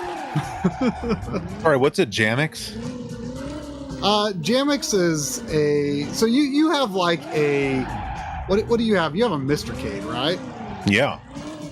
Jamix is a MiSTer IO board that is like JAMA. It does have a JAMA edge, but it's like in like a what do you call it? ITX or micro ITX or mini ITX or something like that. Like form factor, like that really small motherboard form factor. Right. So you can put it in like he did it. Wow. Mission over? It just says and I mission missed it because we were over? talking about this Jamix stuff. Hey, can you just do it one more time because I didn't get to see it? After I save my game, hang on. All right, what did I say? $15? Yeah, he said $15. All right. Oh man, look at that VCR. Yeah, right. That's a great VCR. Like I want to put that in a video someday. Now you have But no, to get past that part. But a Jamix is an IO board you can put in like one of those small, like super small computer cases, like the ITX. But why would you do that? I'm not sorry. I'm real dumb, so I don't understand. It looks cool. No. But I'm saying, like, what are you plugging? Are you still putting it inside of an arcade cabinet? No. No, It has the option to I'm be- not. It has both. It has both. Okay, Just as an but option. that But way- it is more expensive than a MiSTer Cade. So if like that, if all you wanted to do with it was put it in an arcade cabinet, it probably isn't Okay, the right so- choice. But it's just that like I gotta go to the it's just that bathroom. like You guys You know look what? at that VCR. what I was told is like it costs basically nothing to add the Jamix edge to this ITX form factor. So, Okay. So it's just it's basically a nice case for a MiSTer that Well, it's also not- has a JAMA output. it has a JAMA edge, but if you put it inside like a computer case, like you obviously couldn't use it that way. It's not a case. You like buy like a standard, ITX case from, some other whatever website you want. Cause like it's just one of those like super small, like media center type computer cases, that you can build. So it gives you choices to use like these sort of standard sort of cases rather than, but I had a review sample of a Jamix board. So I was like, well, I kind of want a second MiSTer anyway. So I bought all of the pieces to build that Jamix out. I see. I got one of those are- MiSTer cases, or well, it's not just a case, but the setup from RMC coming. Yeah, I saw a lot of talk about that, but to be honest, I haven't looked closely at it yet, so I don't actually really know what it looks like. It looks pretty cool. Yeah, and it's just for like, is it for like one of like the pork chop IO board type thing? No, it like all you need. My understanding is all you need is the DE10 Nano because it basically already has the IO board and everything in it. And then okay. it makes it look more like a console. And then so it has a couple USB ports up front. But then it still has all the other ports are in the back like they would be on a console. So it just takes a MiSTer and makes it look more like a console. I mean, MiSTer Multi-System, is that it? No, what I'm looking at here just looks like a board. Here it is. Maybe.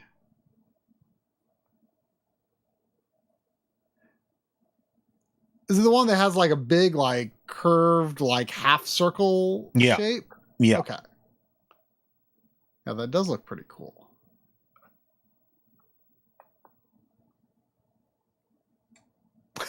I'm going to save all of these for for when Corey comes back. There's a lot of super chats to catch up on here. Okay, Lazy Game Reviews did a video, I guess, on the RMC thing. Well, I kept seeing that RMC coming by. I know, like, Bob did an interview and stuff, and like I kept thinking of I haven't kept up with it in a long time, but I used to read a lot this website called Go Nintendo, and like it was just like near constant deluge of like posts on Nintendo relevant news and stuff. And the guy that runs the site, his name is Raw Meat Cowboy, and people called him RMC. And so that's all I can think about when I hear RMC is raw meat cowboy. Fresh meat. You should turn on dithering, because I want to see what this screen looks like with the standard. I hear some crinkling over there. Is that fruit snacks by any chance? Yeah, well, I got some fruit. I got some fruit snacks because we were talking about them. I needed to see what they were. So they're the Black Forest Juicy Burst. That's a good brand. They Juicy Burst. They make gummy bears too. And get this, you know what they have? Liquid filled centers. Oh, I don't like that. That sounds disgusting. Liquid. And when I get to it, I'm gonna have to be like liquid. I can't really do it. I'm much better at doing snake.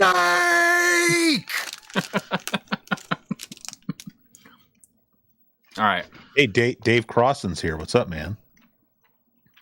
So I have a number of super chats to catch up on. I was waiting for you to come back. There was 999 from Chill Rhino. It's Chillerino. Chillerino. I don't know. I think early on we thought it was Chill Rhino. But it's I like the Mega Man X. I do like the Mega Man X boss implications there, though. But Chillerino, I do like Chillerino. It's pretty good too. Said this is compelling television. Before, that was 8 minutes ago. I feel like it feels like it was a lifetime ago that you actually finished this, though. Accept the mission. Then there was 7. No, I keep looking at how long ago. $5 super chat from Joshua Helmke. Thank you. Say, remember that one time we dared Corey to pass the Drivin tutorial mode? Man, I wonder how long you actually were on that. Was it like an hour? Felt like it. It did. Then there was 499. All I played in this game is survival mode, and all those skills that you learn that I just learned mean nothing. Maybe you could do like even crazier, more funny things. No, it's like it doesn't even matter, man. So do you still have dithering off? Because I see a lot of banding. I turned it on. Oh, so it is on. So this game just has like a lot of crazy banding then, huh? I turned on dithering. The 499 from 6 Co-op Pop said, imagine if Driver released today and sold skipping this part as DLC. It's like the entire game. Yeah, it'd be. I do have to play a little bit of this mode though. Yeah, well, you have saved your game. Yes. Okay. I love. You're going to need to transfer that to your MemCard Pro if there's any way to do that. They're going to ram into me. This is going to be good. You ready for it? This is already looking good. Oh man, that cop was like flying on his nose for like forever. That's like nothing. Chris, do you have any experience with this mode? No, not at all. This is Corey's favorite thing ever. Yeah, it's like so glitchy and stupid, and the cops are just like absolutely insane. Like they don't care about anything. There was a 699 Canadian from Matthew Winston. Thank you. Saying cheers, well done. Thank And you. there was this is a weird username. There was $15 from Classic Gaming Quarterly. Saying, now you are the wheelman.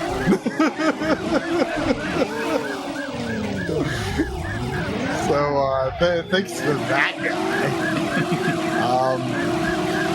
And then 999 from Beastly Panda saying, I got Driver this. for Christmas. Unfortunately. Whoa. I didn't get any higher than Whoa, you can see the roof, which is Yeah. like totally screwed up. Yeah. With that green square. Yeah. Was that a Mr. Glitch, or is that just something that they thought they would never have to Wouldn't that be render? funny if that was like that was it? Like that was a bug, like a very critical bug. And they have to And then, fix for it. There we go. but Beasley Panda said, I got Driver for Christmas at age 9 and didn't leave the garage until I was already a man. Congratulations, but watch the paint. Hey man. Sorry, like this survival mode. It was on a demo disc for this game, and like I flat out didn't like buy the game after it came out because I knew that I wouldn't need anything more. This is all you needed.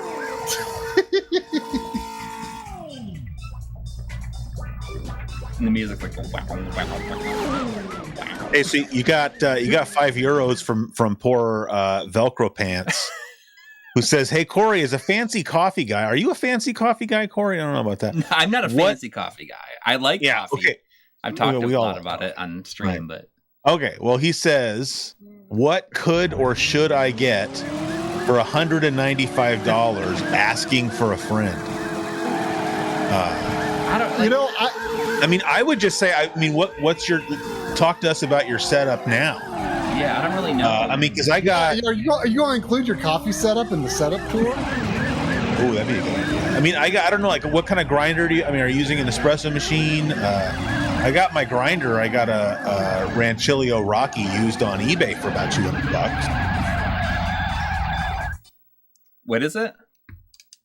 What, my grinder? Yeah.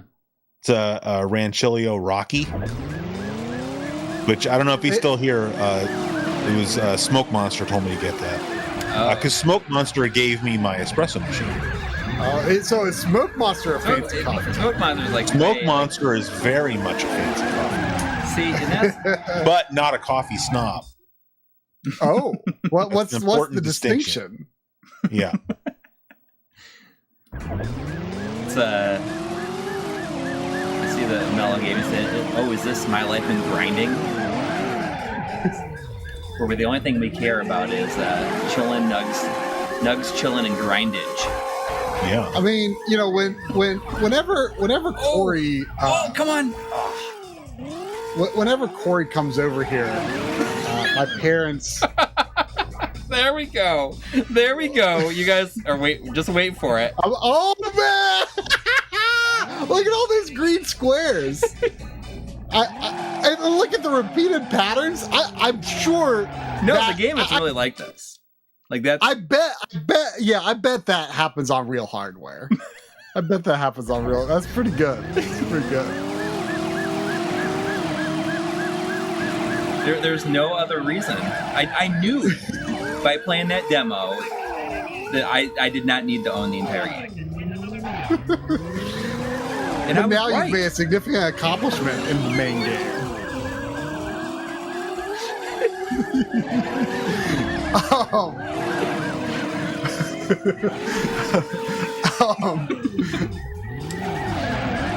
This never ceases to amuse Corey. It's no way. No. Like it never gets old. But whenever Corey comes over here, my parents always bring over a coffee pot because I don't drink coffee. And they know that Corey does drink coffee, so they bring over a coffee pot. And my parents brought like some decaf coffee, and I was like, oh, I don't like. It's like, well, I haven't I have never heard anyone but my parents admit to drinking decaf coffee. Like, as a coffee guy, I do not judge. I do not judge. But do you feel like, what's even the point? I mean, do you not think that coffee tastes good? I think coffee tastes horrible. Not you. I know you don't like it. I'm talking about Corey. I do.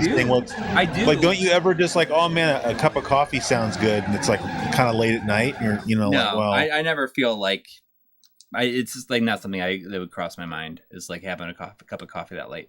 I mean, I talk about it on the stream about how like having that first cup of coffee is like probably my favorite part of the day. All right, hold on. Yeah, you told me about that, about how you look for it. But is that the only coffee you drink all day? Yeah, I have like 2 cups.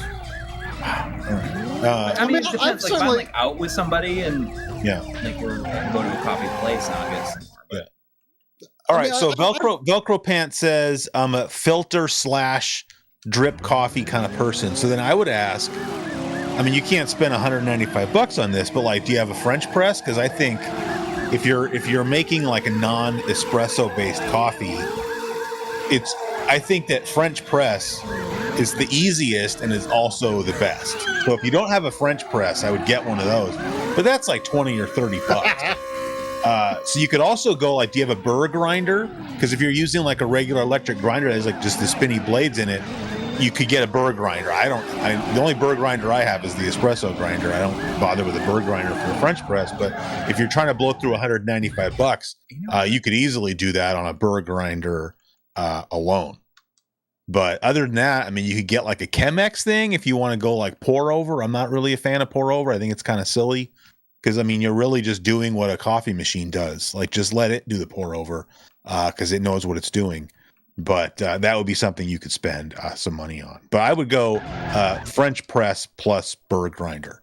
I want to see what happens when I play with invincibility. Invincibility cheat. That sounds fun.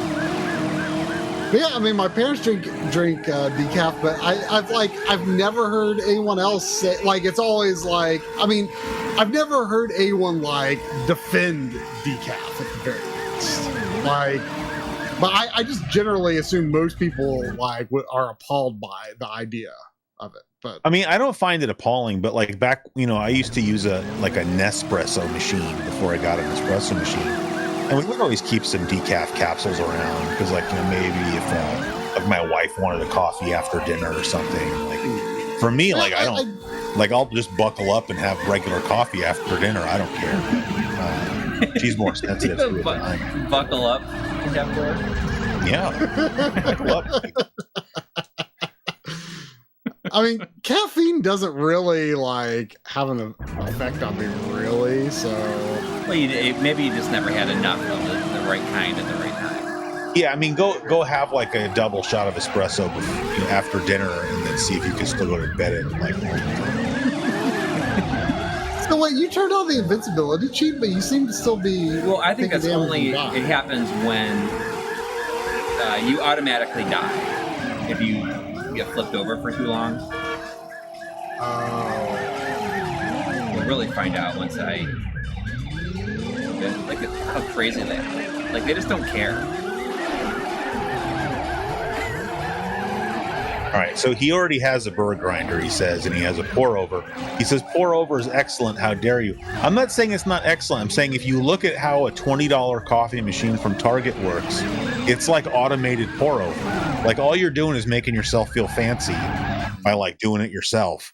And I mean, that's not how I want to spend my time. So if you already have those things, I don't know, man, $195, I would just put it into beans, I think. Just put it in the beans. I mean, we have the what is it called? Knee buckling espresso. I was just going to ask. I forgot the name of the coffee, but yeah, the knee buckler. Yeah, it's awesome though. I mean, and the thing is, like, I used to just drink it black.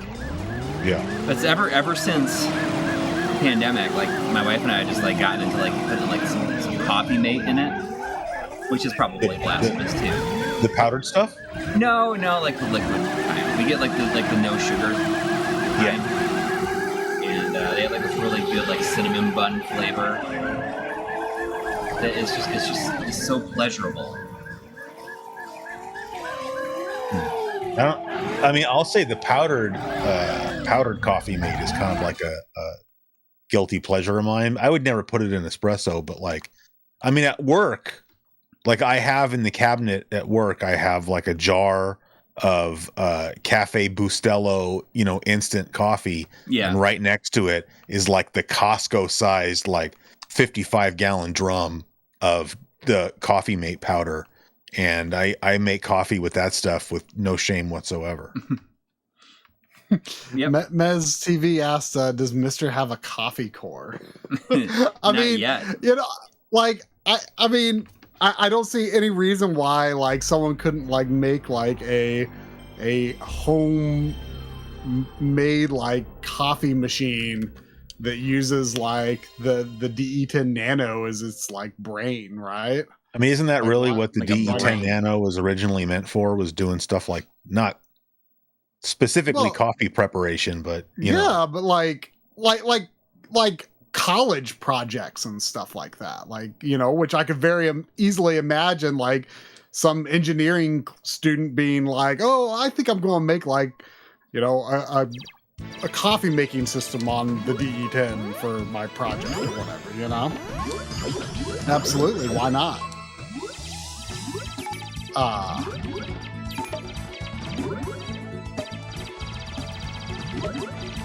I knew the name Harmful Park, but I did not know it was a Cutema. How dare you. Yeah. I mean, it's an expensive game. I mean, something that I've been saying I would really like to have in the DE10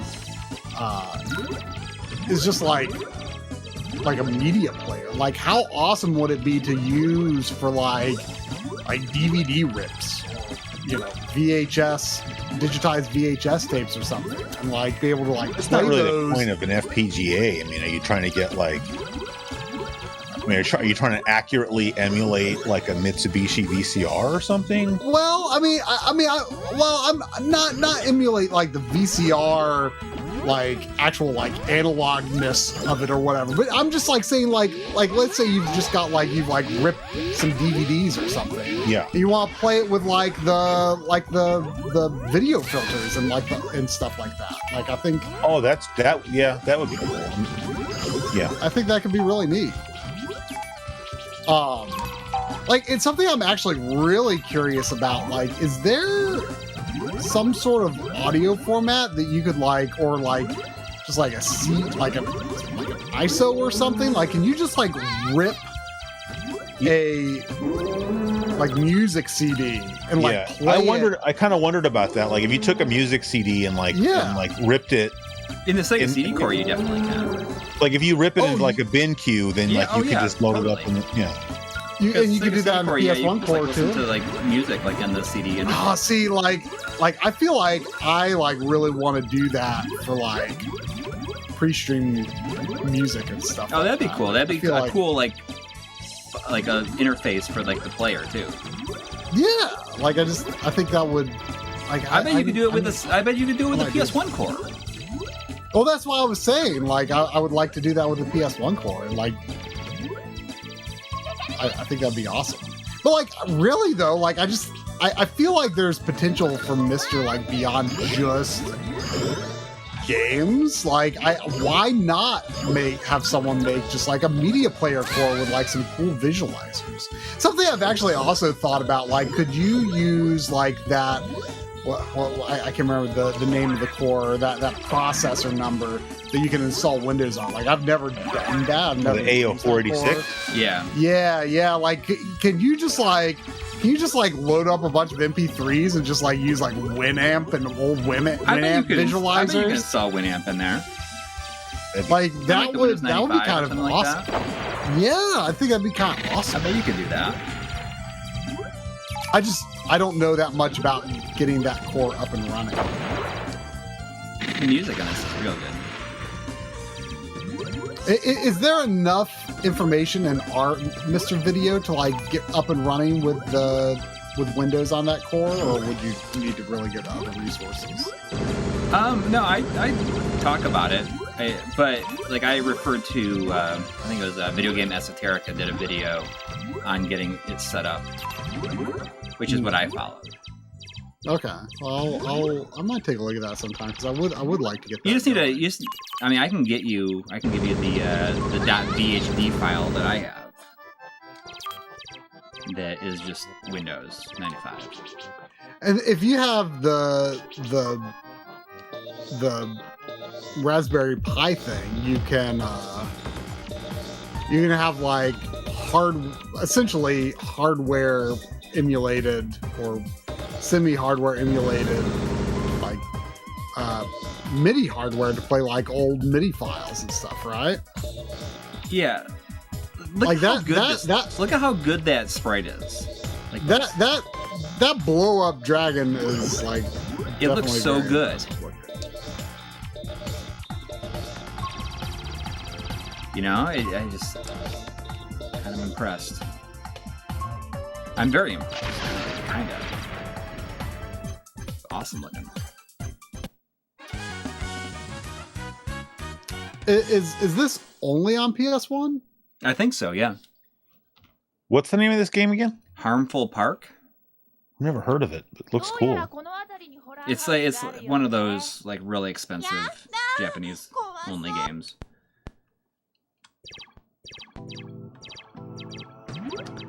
Yeah, it's gotta be like $400 or more. Probably even like way more at this point. I don't know if Japanese prices have been as affected as much as I don't know. North American prices in recent times. I don't know. There was $5 from Axel Kusanagi again. Thank you. Saying a MiSTer Pioneer Laser Active or Nuon DVD player. Nuon, yeah. Yeah, I think that kind of stuff would be interesting. The tricky part with that is that like laser disc stuff, like I don't know to what point like Laser Active uses, like I've never used one, like it must use like a mixture of like analog and digital data, I guess. Because like how would you emulate, or how would you even really rip in a form that could be emulated like a laser disc? I have no idea. I don't know. Like that. Didn't Bob do like an interview like a long time ago about this guy who like figured out how to rip them? Yeah, that sounds familiar. There was $5 also from GT Beakerman. Thank you. Saying, did you use channel 3 or 4? I always found 4 to have better quality. Really? I had no idea there was a difference in quality. Does that have to do with like if you grew up somewhere where one of those two channels was like in use? No, you would use the other one. Like it doesn't matter. Like it just takes over. I mean, I never knew why you had a choice. I just always used 3. I assume the reason is just that like certain areas might might have more interference for one channel over the other. But well, I guess that's what I was trying to say. Like if one of those channels was like, you know, being broadcast on, you would get like, interference, you know. Yeah, I always found that channel 4 gave better quality.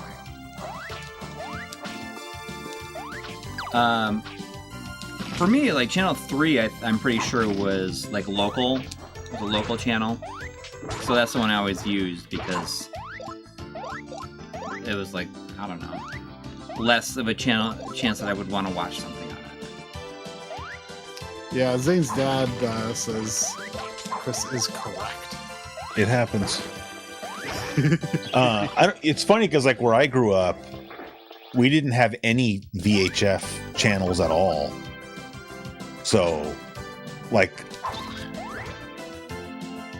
all of I still had, like, we had all the networks and everything, but like literally everything for some reason was on UHF. So like the only thing I ever even used the VHF like the VHF dial on my TV was just always on 3 because the only thing I used it for was playing video games. Mr. Walrus was asking, what game is this? Looks neat. It's The Adventures of Little Ralph. Yeah. Another very expensive Japan-only game. Yes. It is on PlayStation Network for PS3 and the handhelds. Japan.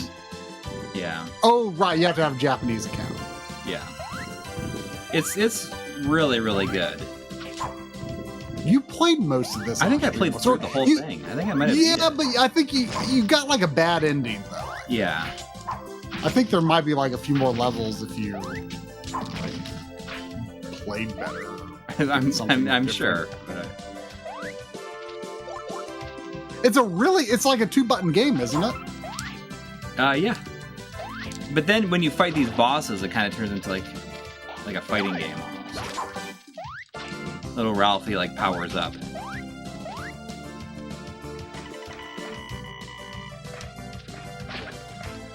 But it's good. It's one of those games that I would love to have a physical copy of in the future, but there's like zero chance of that happening. Now, I assume you have dithering on, but it's just this game appears to not have any dithering in the artwork. Yeah, I mean dithering, it defaults to on. Yeah, I was just curious because I know it's like some color banding in the sky, but I assumed that was just the art style, which is yeah. fine.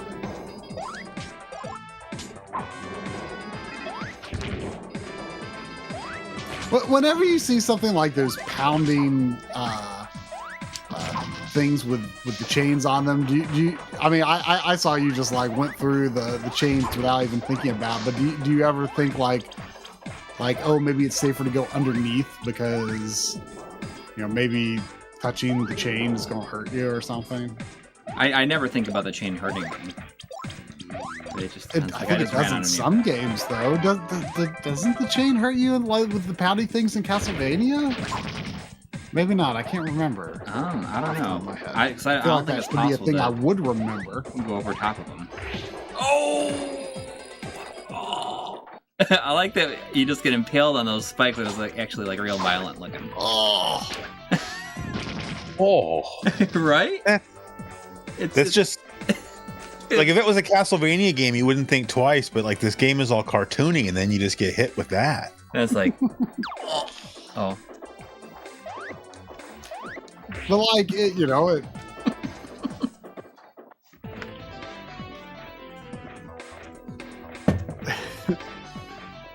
Yeah, it's pretty extreme looking. I mean, credit where credit is due. At least there's no blood. No, there's a little bit of blood. Oh, was there? I didn't. Yeah. It was hard to tell whether it was blood or just like some sort of like hit effect. I mean, it's not probably gooey, but it's like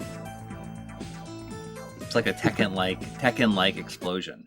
Okay, well, yeah, but I'm saying it's not like running down, like no. It should be like sort of like staining his clothes and then like running down the spikes. Yes. Oh wow, Velcro Pants says I gotta go. It's like 3 a.m. here, but good to finally catch a stream live. Well, it sounds like you're gonna need some coffee tomorrow. So yeah, good thing you're about to spend some money on it. Not soon enough to help you tomorrow, though, I'm sure. But thank you and good night. $2 super chat from Fried Zombie 4. Thank you. With the zombies ate my neighbor's avatar. Saying, do you think your SIO/X station will still get use? I'm definitely going to be using my X station. I would say probably is my default over my MiSTer for PS1 stuff. I think I'll use PS1 on the MiSTer primarily as like a novelty, or if there's some specific reason to use it, or for a video.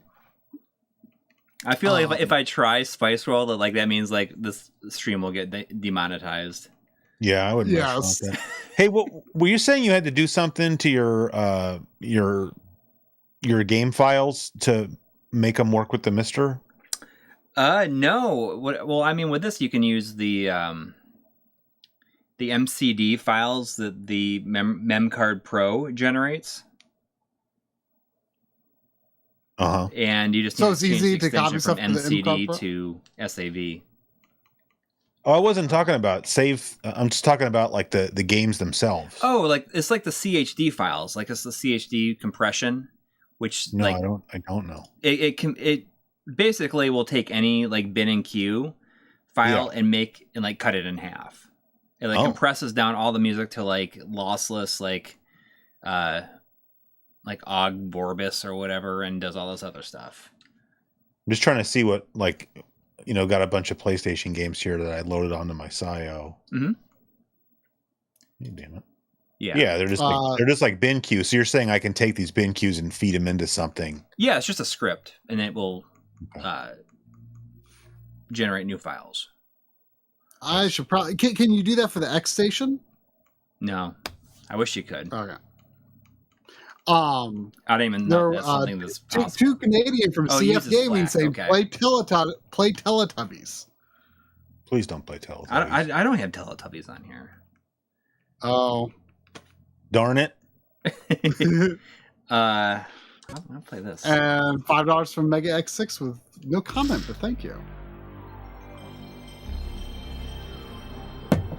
I think I called this out last week as a deep cut. Hidden gem. I think Chris should read the next one because I am assuming it's referencing a song or something, and me being so culturally inept, I feel I won't read it with the proper intonation. I think it'd be funnier for you to read that with your back of the manual. Boy. Oh, okay, so $5 from Shadowmask then saying, if you want to be my lover, you gotta get with my friends. In parentheses, YouTube. Talking is too easy, but that's the way it is. That is not your back of the manual voice at all. Oh, I didn't hear that. I didn't hear that part. Let me try again. If you want to be my lover, you gotta get with my friends. Talking is too easy. That's the way it is. Much better. Very exciting. Chris, you have this game? Red doggy detected. Sorry, what game is this? This is Philosoma. It's been noted. I do not have this game. Isn't there a 3DO version of this? I think I remember seeing the ads for it in magazines. It's kind of a hidden gem. So it's like an overhead shooter at first, but then it changes into a third person. Yeah, it's pretty awesome. We need to find it's a new long box, isn't it? Yeah. We need to find a new term for hidden gem. Yeah. Let's get a new let's figure something out and get it started right now. Yep. Right now? Oh yes. Gosh, man. How about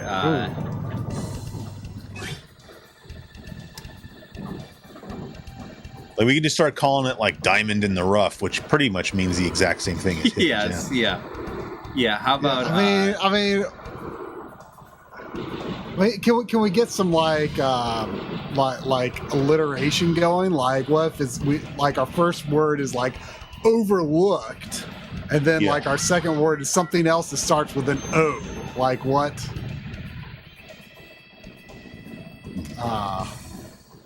Overlooked oddity? No, that doesn't work because it's not really an oddity necessarily.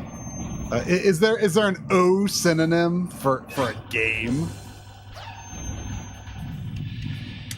Super Flash Driver is suggesting underground treasures. I like Sasquatch time says money in the couch.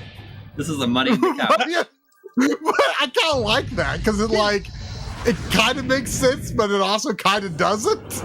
Yeah. But if you're in the know, you know what money in the couch means. It's hey man, that game's money in the couch.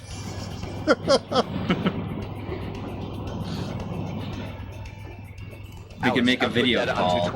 220. Money in the couch games they didn't know were good. Energy And people, we have no idea. Until we popularized it. Or until Sasquatch in time did. $2 from Demo Kirby voting for Sneaky Emerald.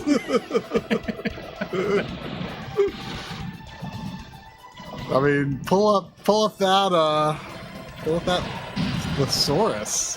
Sneaky emeralds. Sneaky Download the emeralds. Charlie Leader. Bravo has successfully entered spaceport. Roger. Charlie Leader to all units. Solid Snake has to break through the enemy. collect all of the sneaky emeralds to stop Dr. Robotnik. I think I missed something. Michael Workshop is suggesting kidney stones. That's Andrew Hadow suggests eBay fodder. oh. How come I can't shoot forward here? Nice swarm.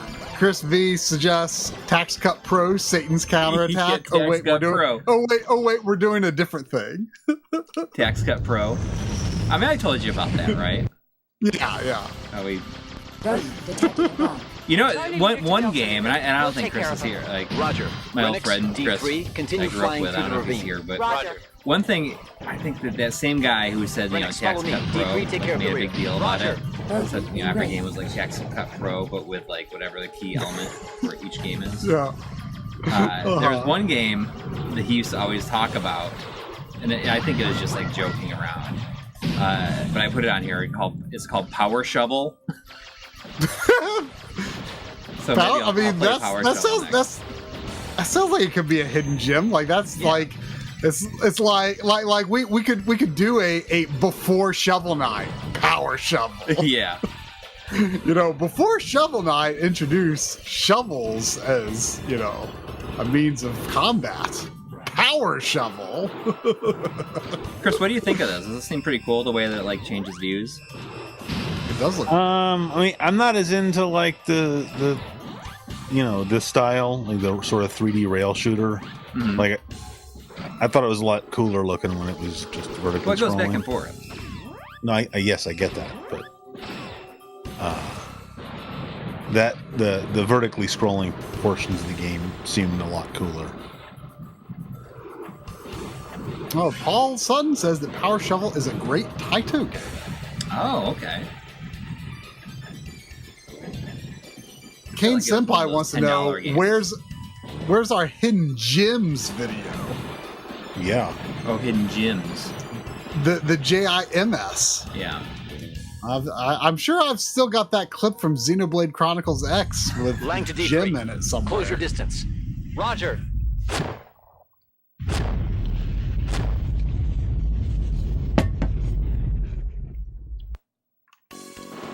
And now it's like switches views again.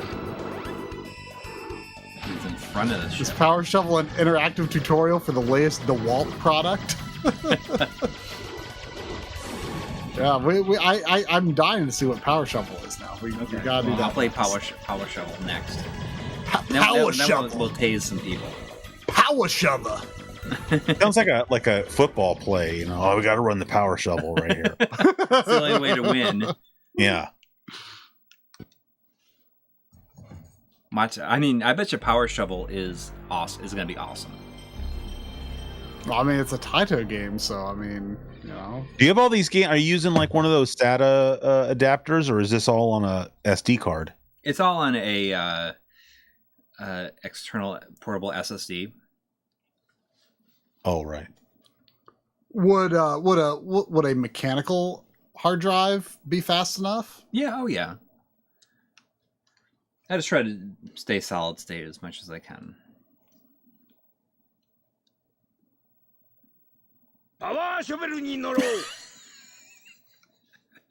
Did you hear that? Yeah. Yeah, it sounded. I couldn't make it out, Japanese. but I heard the voice. I mean, this is published by Acclaim, so I guess this is a Western release. Drive power shovel. Get it with the power shovel. Watch the power shovel. Listen. Wow, this menu is very exciting. Like suddenly this feels like it could be awesome. I'm just curious to see I don't even understand what kind of game this is. I feel drive the power shovel. I feel this is going to be like King, License King, and Level Editor. The Arcade King, arcade mode. Take it easy. I feel like this is going to be like Mr. Driller. Drive an articulated loader or something. See, I bet this is going to be awesome. Just do it. I like this game's enthusiasm. Yeah, right? If nothing else. I need you to look this up already, just to see. Oh, this game is like easily going to be like $300. I can tell duplicating the shadow guy. Looking at it.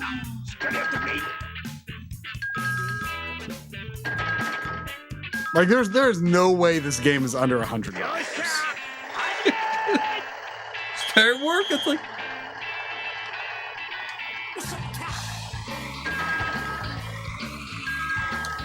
Whoa! Hold on. This game is like cheap.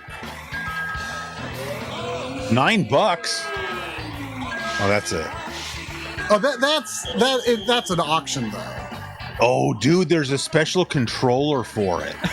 What? Are you serious? That's Power awesome. shovel. Yeah. Wait, really? Where? Yes. Oh my god, the music has lyrics too. I just typed PlayStation Power Shovel into eBay, and there's like, I think it only came out in Japan, but like, that looks awesome. I mean, I don't want one, but I want one. You know what I'm saying? Like, I want you to have one, and I just come over and play with it, and then go home. Oh yeah, it's got like two sticks. Yeah, it's like the controller from yeah. Oh man. I want one, but don't want one as well. Yeah. Well, I wonder if there's any other games you could use it with or something. Like, is it that much different than just like the dual analog stick? Like, are you using dual analog for this game, Corey? Is that how this works? Oh, I didn't realize I could though. I'm trying.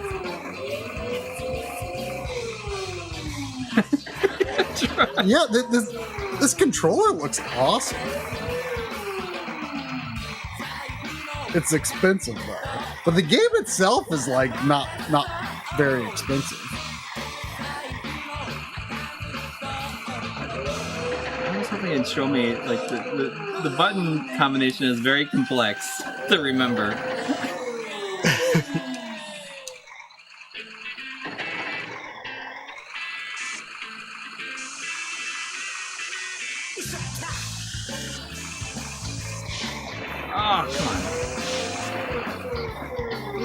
This game appears to be like mid-20s.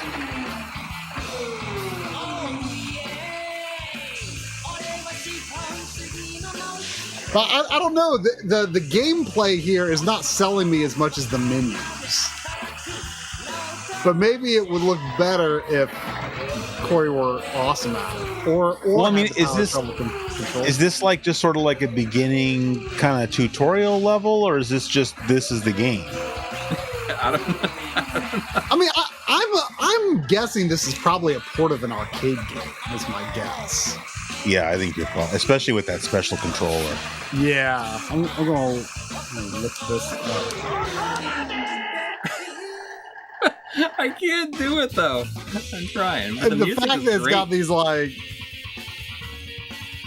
this is tutorial stuff. I just play games. All we're doing tonight is playing games with impossible tutorials. Keep ambitious, man. The text in this game is fantastic.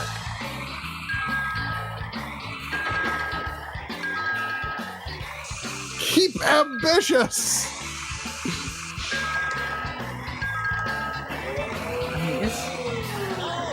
Oh, all right. Hidden gem, right? We're gonna say it's slapping on the sly. I like it. This game is like who said that? Because it's amazing. I just did. Oh, it's okay. So that's I didn't know if it was somebody on the else. sly. No, it was I just. like it. It was just. I was thinking about how I was joking around the other day about how I was gonna, to appeal to like Zoomers. I was gonna start a new series of videos called "Does It Slap or Should We Eat It?" And I don't know why that popped in my head, and I was thinking, oh, there you go, slapping on the sly. Like, oh man, this Slapping game is on the sly. yeah. I think you broke Corey finally. Well, come on, that's does it slap or should we eat it? No, yeet it, like YEET, yeet. Oh, that. That's almost funnier, I think.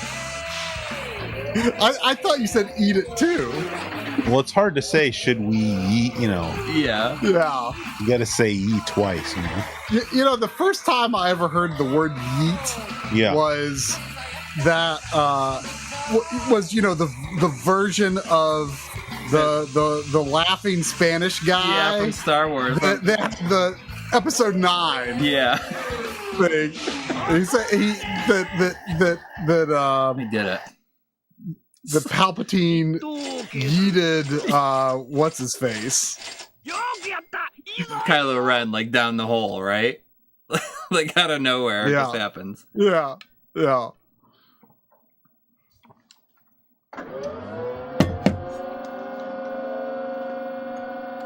Final test, load sand. You worked like over 13,000 hours.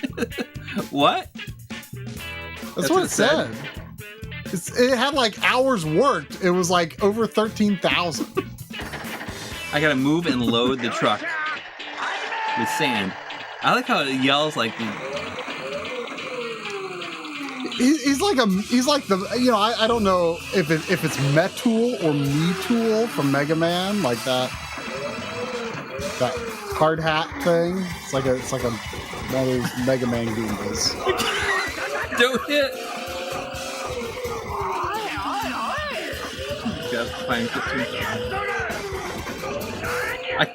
I can't do it. I love these like exaggerated Japanese exclamations they're making. So when I searched for this game on Wikipedia, this game does not have a Wikipedia entry. Well, that sounds like an opportunity for somebody. That sounds like a game that's slapping on the sly, if you ask me. Very much so, yes.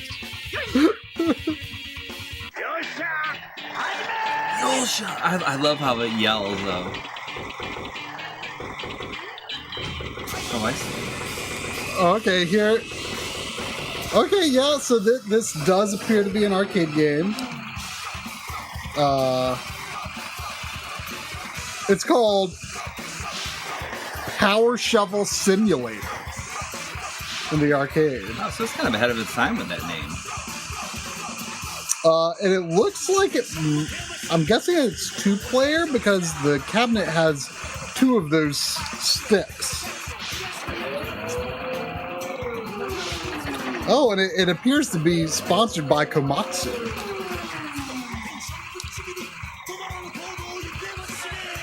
The arcade machine was released in 1999, so this would be a relatively late PS1 game.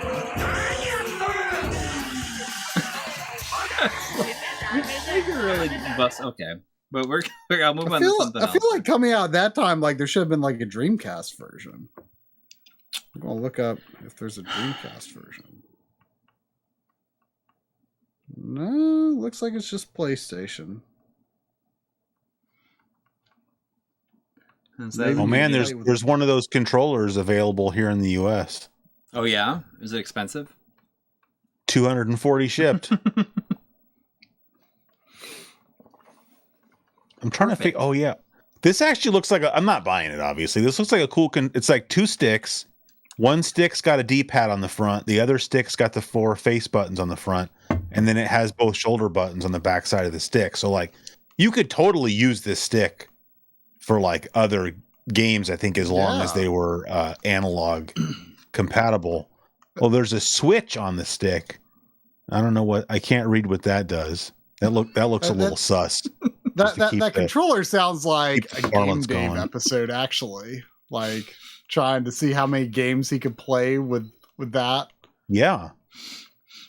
I'm still laughing at does it slap or should we eat it? Oh, did you not see it? Somebody made me a thumbnail, like as a joke. One of the guys in my Discord made it because I mentioned the idea about the is that the thing that you're talking about when someone made and you're like doing like the crazy face and you're like yeah, and then in the thumbnail it says like is it good or is it sus AF? And I guarantee that would work. Oh, of course it would work. Yeah. Whoa! There was a $9.99 super chat from Scott Ricing. Woo. Thank you. Wow. Saying cheers to CGQ and MLiG. Thanks for the hours of entertainment. Wow. Hours. Wow. Dang, thank you. Wow. Yeah. Thank you. Wow. And if you're going to keep saying MLiG like a word, I would appreciate it if you would do the same thing with my show. Figure it out. You know what, though? Ooh, Gradius Deluxe Pack. Can I call it? Can I call it Siege? Sure. Oh no, that sounds a little too much like something else that I'm not going to say on your show. I will. Siege Q. It could Siege Q. Seek.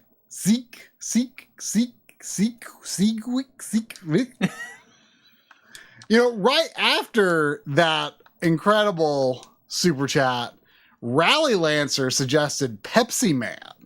Oh, you know, I don't have it on here. I don't think. What's Gradius Gaiden or Gradius Gaiden? What is that? Let me see. I do have Pepsiman. I'll play that after. I'll play Pepsiman first, and then I'll play. You don't have to play it. Do you know what it is? I'm just curious. I mean, probably like a Gradius game. Well, is it the one that's the really cool looking like 3D one? Or is that an R-Type thing? I forget. You're thinking of R-Type Delta. Yeah, that game looks really cool. Yeah, Gradius Gaiden looks cool. I'll try that Sea next. Geek. I kind of like Ryan Foslin's Sea Geek there. I like Sea Geek. Better than Siege. Gradius Gaiden is a 3D Gradius, like G Darius. Well, it's like I think it's 3D graphics, but it's still 2D scrolling. Here he comes. This is real. What is this? What's going on? What? Trey, you didn't know this was actually real? Well, no, I meant the real FNF. Oh, yeah. So wait, this is a Japan only game though, isn't it? Yeah. I was just surprised because that FMV did not look like it was in Japan. Oh man, that's a good looking can of Pepsi there. Hey, let's start the game. Oh man, that's a lot of Pepsi. Everyone's going wild for that Pepsi. Look at this guy. I have seen this game in action before, but I've never seen the FMVs. Ah, Pepsi Man, you got here just at the perfect time. You guys ever seen it's like a joke thing where it's like a bunch of images of like if companies had realistic slogans and like Pepsi's slogan is Pepsi okay?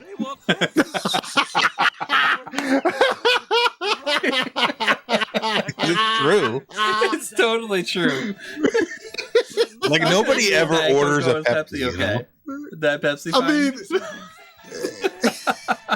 I mean, I have no strong feelings on Coke versus Pepsi, honestly, but like, you know, it's very true because like I just default to Coke. Like there is like certain regions, especially in the South, like I don't know if it's as much this way now as it was when I grew up, but like just like Coke was just like the regional word for soda.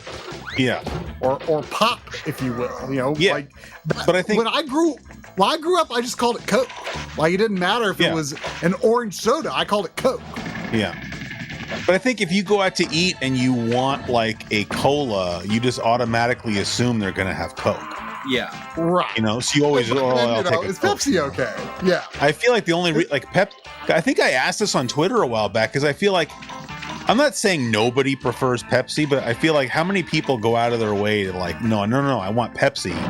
Like, how are they still even in business? And like somebody was basically pointing out that like Pepsi owns like all these other brands. And like that's how they make so much money. It's not because people are drinking Pepsi itself. Yeah, I mean, I it's true. I've never heard anyone say they actively prefer Pepsi, but like I have no strong preference of in terms of regular. Yeah, no, Coke same here. Versus like regular Pepsi. But now I will say though that Diet Coke is tolerable and Diet Pepsi is disgusting. But regular for either, they're equivalent to me. Like I no real preference. Like honestly, like this game looks kind of cool. Like I think it looks really good. Yeah, I mean it doesn't suck by any means. You know, this reminds me that I got the. I mean, it's certainly better than like Sneak King or anything like that. Well, I was about to say, yeah, like I did just buy Big Bumpin' and Pocket Bike Racer from Big Bumpin' from other Chris. You know, other Chris. a few weeks ago. Which I mean, me and Audie were talking about this. I feel like there's this like Mandela effect with Pocket Bike Racer because like Audie and I had this experience, and I think I talked to someone else. It was like we knew there were 3 Burger King games, and we knew Big Bumpin' and Sneak King, of course. But like Pocket Bike Racer, like if you had asked me like, is this the 3rd Burger King game? I'd be like, no, I've never heard of this game in my life. But like how, like Pocket Bike Racer, like that name is just completely unfamiliar. But that is the 3rd Burger King game, and I could have swore it was something else. Yeah. It made me almost think like, wait, are there 4 Burger King games? Because I how can I know there are 3 Burger King games and I've never heard of Pocket Bike Racer? So I don't. You got. I was going to bring this up, and then I didn't. And then you got a super chat here from Paul Sutton, who says "Royal Crown or go home." And I was going to mention that just because you know, everywhere you go, you assume Coke, and then someone like, oh, is Pepsi okay? But there's you don't see RC Cola as often, but there's a chain of restaurants up in Oregon. Well, they're not all the same restaurant. There's a company called McMenamins in Oregon that has a bunch of different, like, they own like some restaurants and some hotels with restaurants in them. But like they exclusively serve RC Cola instead of Coke or Pepsi.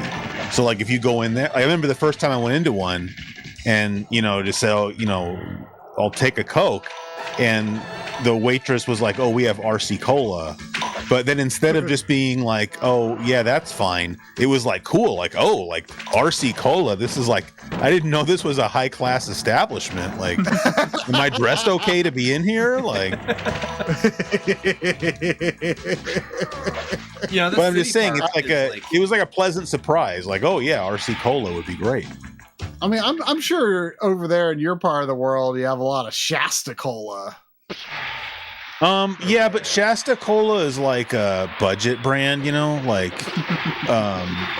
no, I just mean like you can go buy like a store. Shasta. It's a store brand. It's kind of like store brand. Like you can go get a 12-pack of Shasta for like a lot cheaper than Coke or Pepsi. But I mean, I like Shasta sodas just fine. I used to get it all the time. I from the times I've had it, I don't remember it being tangibly different from Coke or Pepsi. Yeah, but you would never go into like a restaurant and they serve Shasta and there's a place that have like soda in a can or something.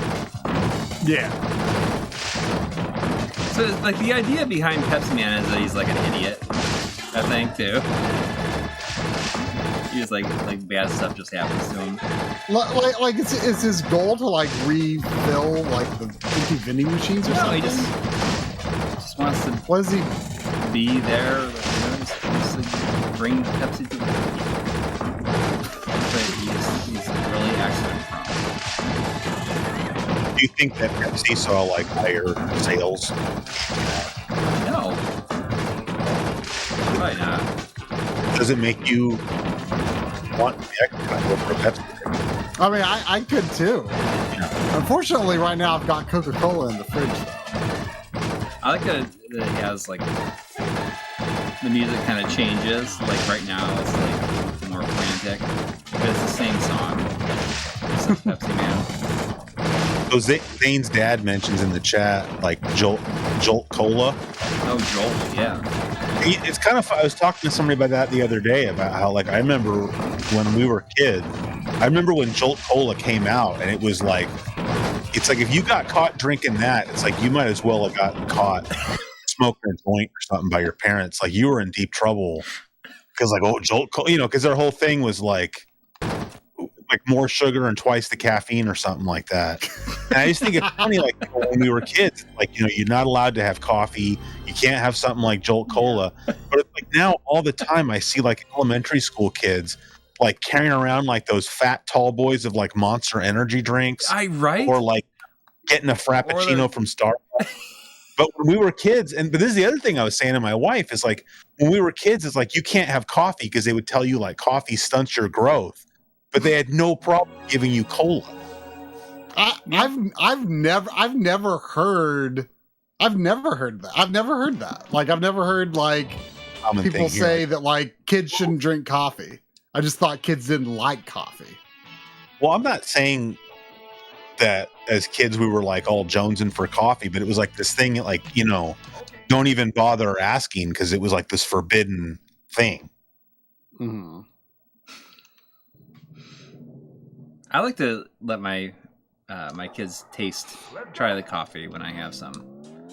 Just I feel like stunting your growth was like the go-to thing your parents would say if they didn't want you to have, because like coffee and cigarettes would stunt your growth because it's easier than like coffee and cigarettes specifically. Yeah, your growth. So what is this? This is race driving. Race driving a go-go, and it's. This looks terrible, though. It looks really does terrible. look terrible. I've never played in that way. It looks like race. What made you play this? Did someone suggest it? No, I just I never tried like the PlayStation 1 version of Race Drive, and I assumed that it was going to be like the arcade game. Oh, so is this a sequel to Hard Driving? Yeah. It looks quite bad. There was a $5 super chat from GT Beakerman. Thank you. Cool. Saying, who remembers generic yellow label soda? I remember that one. That does not sound very appealing. No, the closest we ever got to something like that was like Simply Soda. Yeah, like every place has like that formula that they sell. Like they have like a cola that they sell to like the supermarket in the like in each region. Like where I grew up, it was like Food Club, and then in New York, I remember it was like Krasdale. Like the brand, I don't know.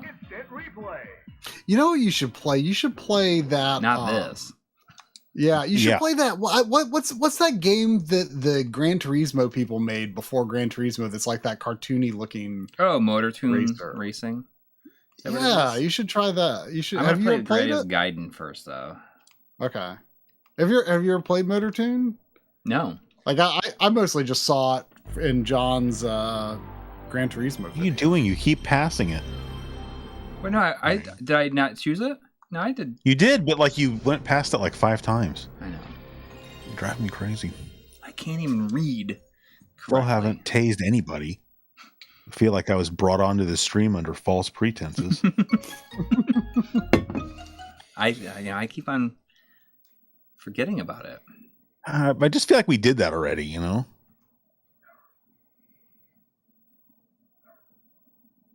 Some dog barking. Select your That doesn't sound like my dog.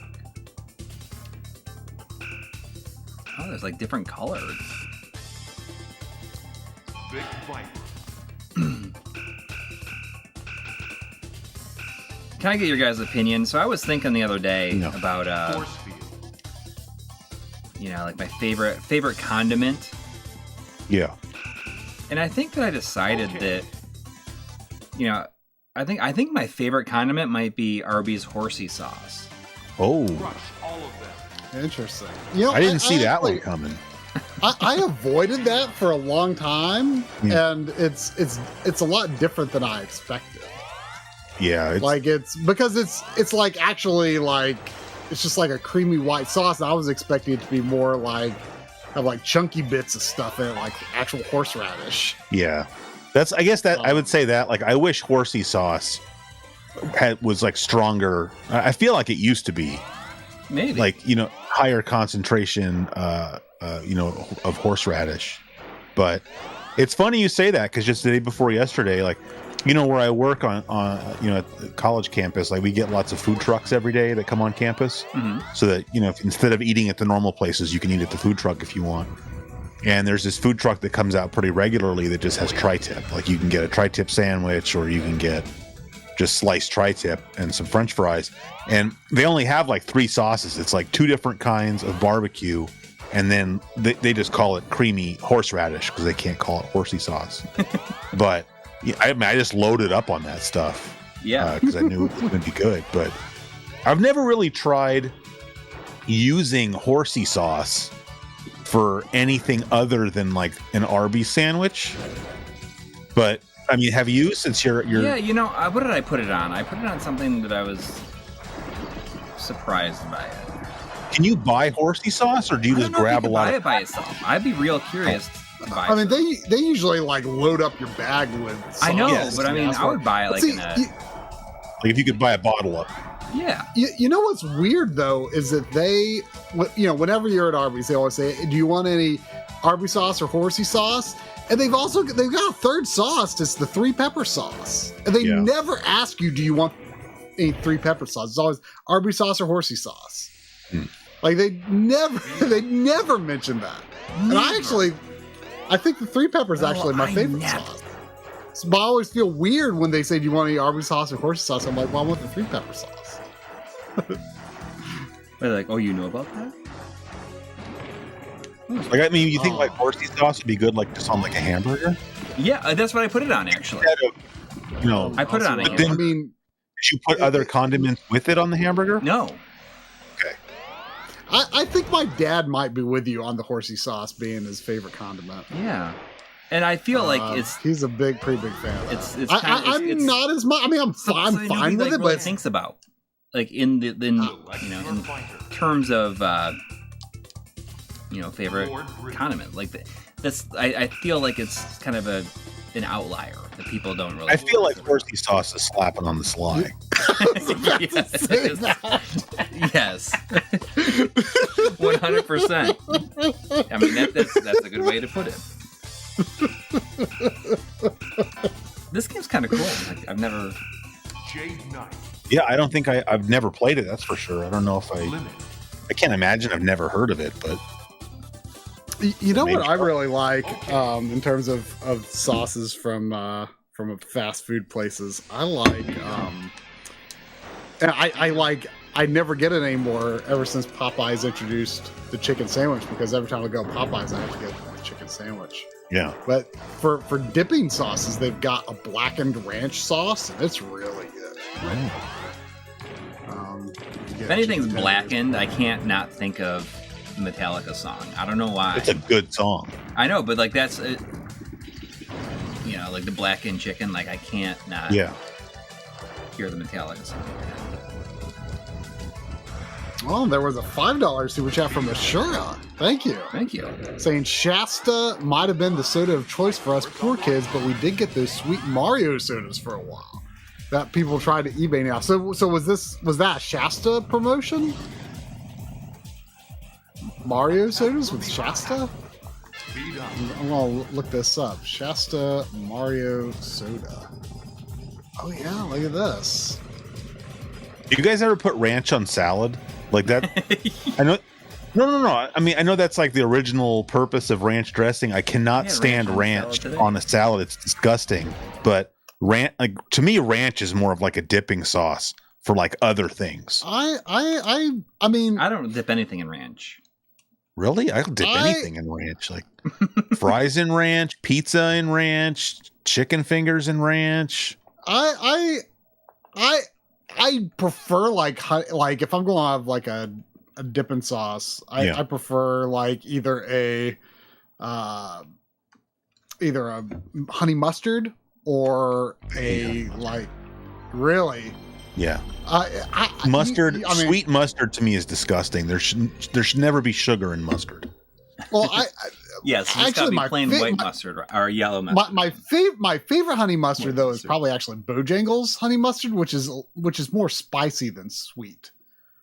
So, I mean, I'm not saying like ranch is never my go-to dipping sauce for anything, but I would if it's like that, or like, well, we got ketchup or whatever, or we got ranch, like, oh, I'll take the ranch. Like, I don't have any ranch in my home, but I'm with you on that. Like Captain Rock, like or every restaurant's like their KFC sauce or whatever. That's just like a Thousand Island derivative. Like I always like that. But like I like ranch on a salad. Like I like if I get a salad in a restaurant, I'll usually ask for ranch, but really I probably prefer other dressings for a salad more than ranch, but like just for some reason at a restaurant, like because every restaurant's gonna have ranch and you don't know what their other dressings are like ranch is very predictable. Yeah, I would.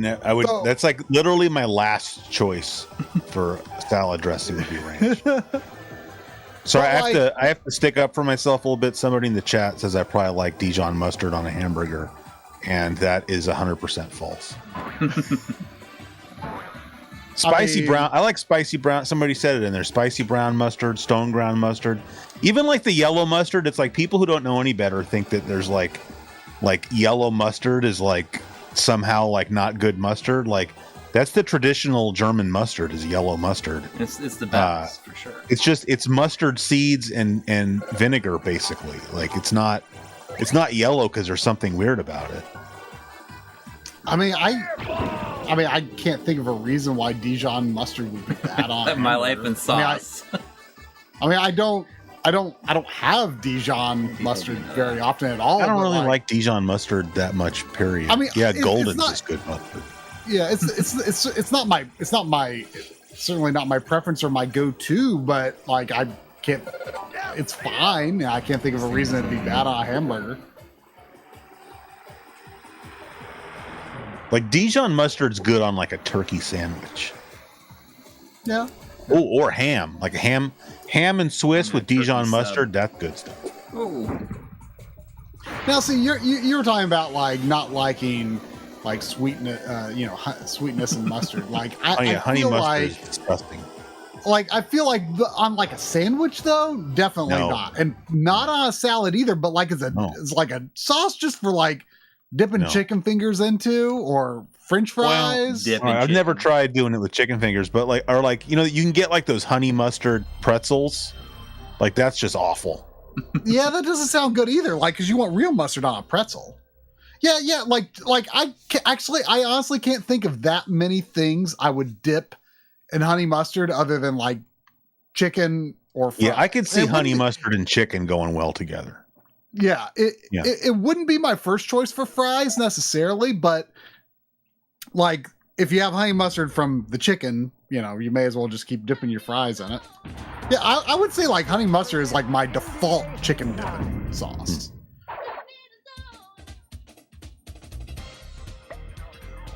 There was notification that Mega X6 has been a member for 3 months. Thank you. Wow. Saying, don't forget, if you can see it, the eclipse tonight. It's about half covered and will be full, I think, around 11:30. Oh. It's after 11 already. I didn't realize that. Well, it's still light out where I am, so. And there was $5 from Chris. Not this Chris, but another Chris. We've talked about a lot of Chris's tonight. Dude's dropping recipes in the chat there. Oh yeah, saying saute shallots. 313. Add white wine and chicken broth. Reduce, then add tarragon, heavy cream, and whole grain mustard. Best sauce for chicken. That does sound very good. I don't normally. I mean, shallots are like onions, right? Like bougie onions, yeah. Yeah, I wouldn't think of that in like a dipping sauce. Well, I don't think he means as a dipping sauce necessarily, but just some sort of sauce put on your chicken. Well, I don't think. I mean, maybe I'm wrong. Really I wasn't envisioning it being like fried chicken, but more like a grilled chicken or like some baked chicken or something. Chicken, yeah. I never played this because I never played anything after NBA Jam Tournament Edition. It's just kind of weird this even exists. Shadow Mass says, I was told mustard only on a burger is treason. I mean, wait, says who? That's what you're not supposed to. You're not supposed to put like. Well, I don't want to say it that way. I don't care what people do with their food, but like from what I've read, ideally you put mustard and then sliced tomato on a burger. Like so, instead of ketchup, you got sliced tomato on there. I'm not saying that's the proper way to eat a burger. I'm saying like that's certainly not treasonous. Because I mean, you don't need like a sliced tomato and ketchup. That's just like. I mean, like I don't see anything wrong with just mustard on a burger. That'd be fine. I mean, just mustard on a hot dog, I think is like a lot of people's preferred hot dog. Yep, if I go to like Wiener Schnitzel or something, I just get mustard dogs. Yeah, or if you get like a chili dog, like a little mustard on that's good too. Yeah, chili and mustard go well together. Heck yeah. But like I do like tomato or not tomato. I like ketchup on a burger, ketchup and mustard on a burger, not just ketchup and mustard. Oh yeah, no, I'll put ketchup on a burger. I'm just saying I probably wouldn't do ketchup and tomato both. Well, yeah, I mean, the thing is, I don't like tomato on a burger at all. All right, I don't love tomato to begin with, but it's okay in some things. Like it's okay in like on a chicken sandwich. I like tomato on a chicken sandwich, but something about on a burger, it's like it kills me that they like use this artwork for the title screen too. Wait, so that. Oh, this is published by XS Games? Oh! So, the thing is like, it's like a really good game, but they released two of them. There's one on the PS2 and one on the PS1, and they both have the same cover art, and they're both called Mobile Light Force. Wait, it might be Mobile Light Force 2 on the PS2, but it has the same cover art. If you watch, like I said, the pickups video that Audie and I did is going to go public on next Sunday, 10 a.m. Eastern time.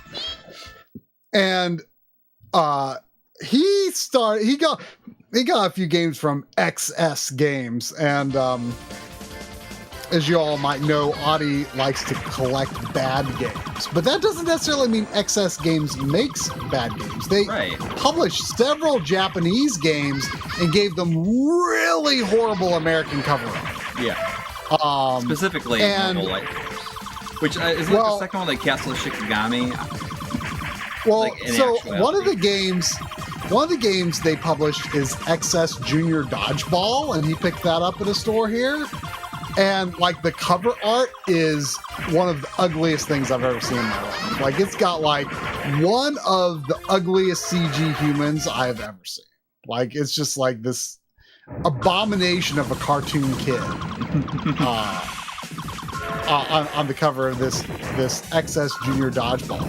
But it's actually a localized version of a game made by some of the former Technos employees that made like Super Dodgeball and the Kunio-kun games. So it's like a follow-up to that, like a spiritual successor. Yeah, like it's got like cool-looking sprite art characters and stuff. Like it very much looks like a Japanese game, but the cover if you were to look at the cover, you'd think this is like some garbage, like budget it's American secretly game. slapping on the slide.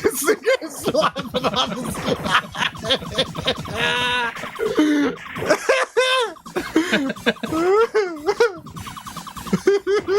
Chris, you've done it now. Like that's Well, that was the Got it. point. Yeah. Yeah, you did it. Hey, Robert You did Carlson it. in the chat mentions Ben's Chili Bowl. Either you guys ever been to Ben's Chili Bowl in Washington, D.C.? Oh, no, dude. I'm not familiar. If you ever go to Washington, D.C., you have to go to Ben's Chili Bowl. all right. And big thanks to my grandfather, Robert Carlson, for letting us know. I always say my grandfather because my grandpa's name was Robert Carlson. Yeah, I was kind of able to piece that together, but thank you for Good. clarifying.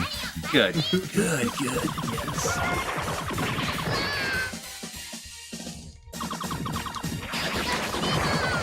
Okay, that's great. Okay, so this is just a port. So it's Gunbird. I never played the first one, so I wouldn't know.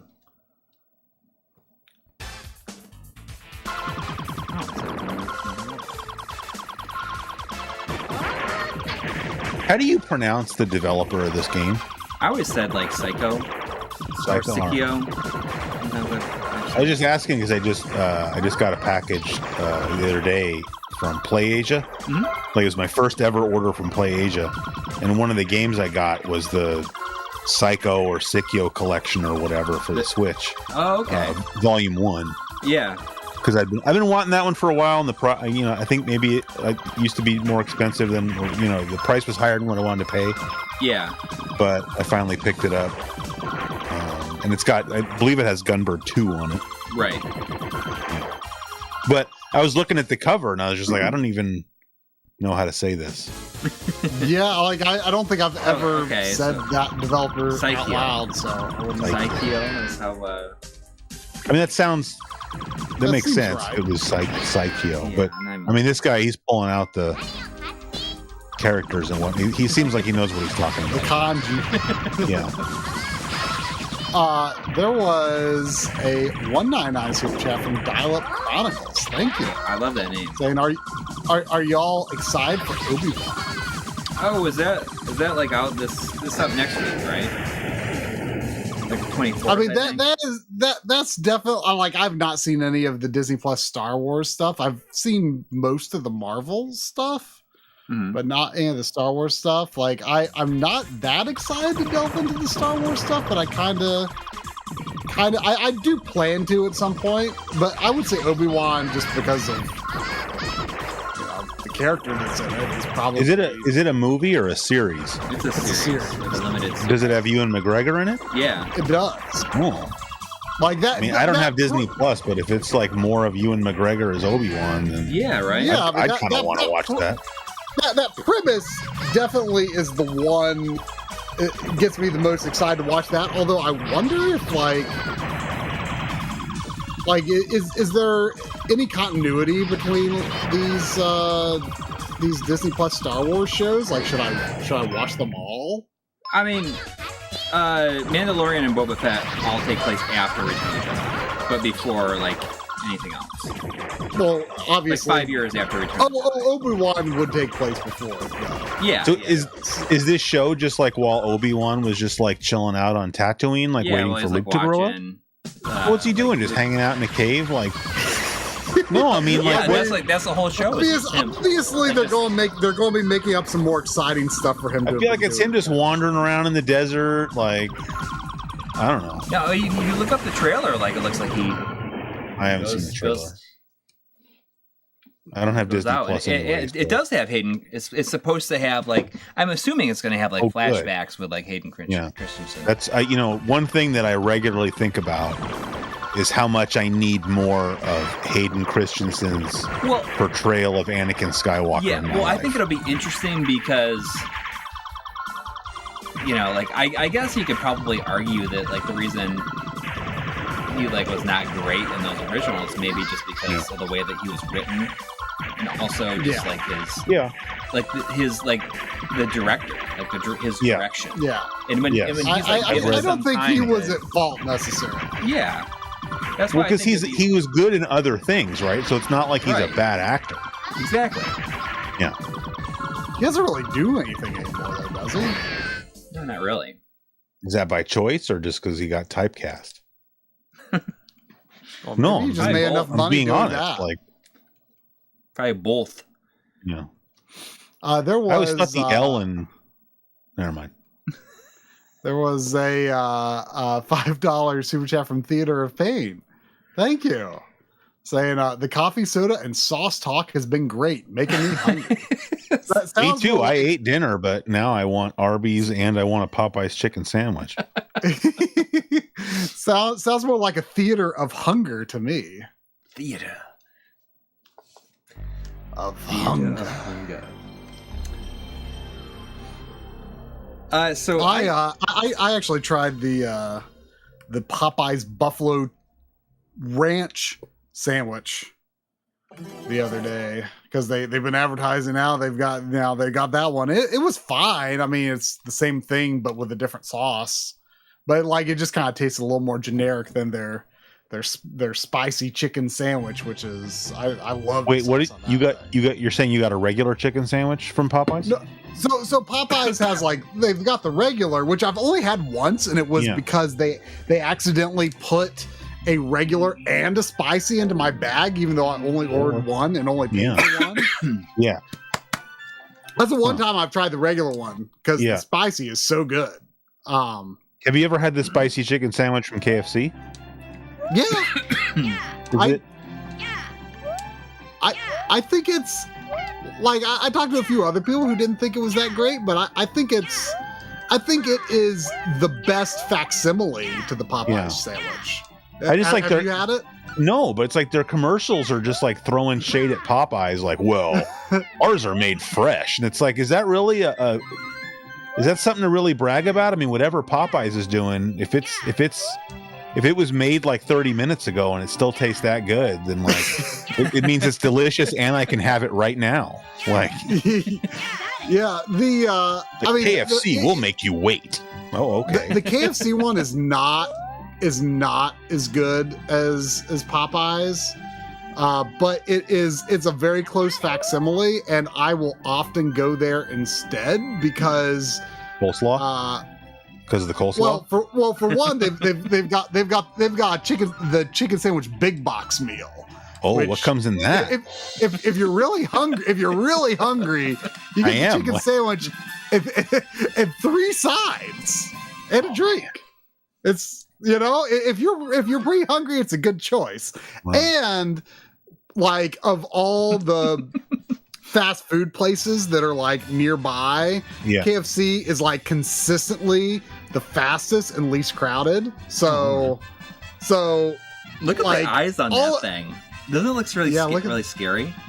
It does. I don't care for that. but yeah, it's not as good, but yeah. There are reasons to choose it. I mean, I think the only thing KFC has better coleslaw in my opinion. Like I love KFC coleslaw. Oh, yeah, but everything else I would rather go to Popeyes. That being said, like I'll eat KFC any day of the week. Like KFC is delicious, but it's just like not as good as Popeyes. Yeah, and KFC is also, I feel like it's more expensive. Maybe I don't know. I mean, KFC's. I miss that. I do like KFC, but the coleslaw at Popeyes has like a pickle taste to it, which like I'm fine with pickles, but like I don't want that in my coleslaw. Yeah, I mean maybe it's just like a different style or something. I don't know. What are you doing? I didn't understand it. Is this part of the game or what's going on? What game is this? Pepe Le Pew something? Like it's Punky Skunk. This is the game that there was a Super Nintendo prototype uncovered for a couple of years ago. Yeah. It's like basically a complete game. I'll jump back into Disruptor again since I didn't get to play. Is Punky Skunk expensive? I bet it is. It looks I bet it is. It Yeah. looks expensive. Yeah. If it has like nice looking sprites in it, it's expensive. Yeah, I'm pretty sure I've looked this up before. It probably. I'm saying it costs about the same as a Power Shovel controller. And between the two, I would much rather have the Power Shovel controller. I'm gonna play one of these original Insomniac games.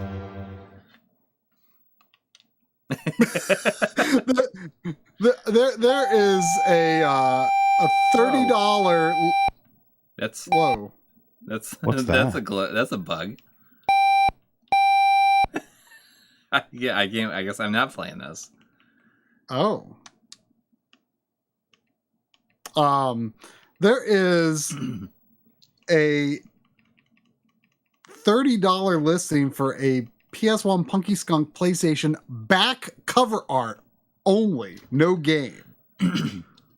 Like, who sells back cover art only? Okay, You know, that's how you know it's expensive if that's what they're selling.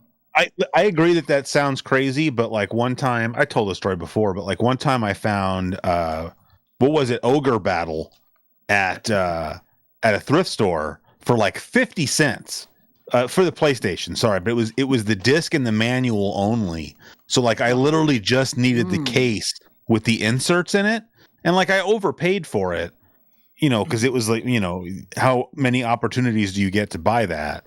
Yeah, but at the end of the day, I had like a complete copy of Ogre Battle for like way less than the going rate. Yeah. So like, yes, it sounds silly to pay $30 for a back insert, but like if somebody lucked into that game and like just had the game and manual, then you know, you get the back cover and it's complete. Or like Pillow Hacker said, just print it out yourself. Yeah, well, I mean, kind of just like I fell into a Twilight Princess GameCube case. And so I've been on the lookout for, you know, just a disc if I could get one sometime, you know. Yeah. It looks like Punky Skunk goes for about 60 to 70. No, it's not as bad as I was expecting. Yeah.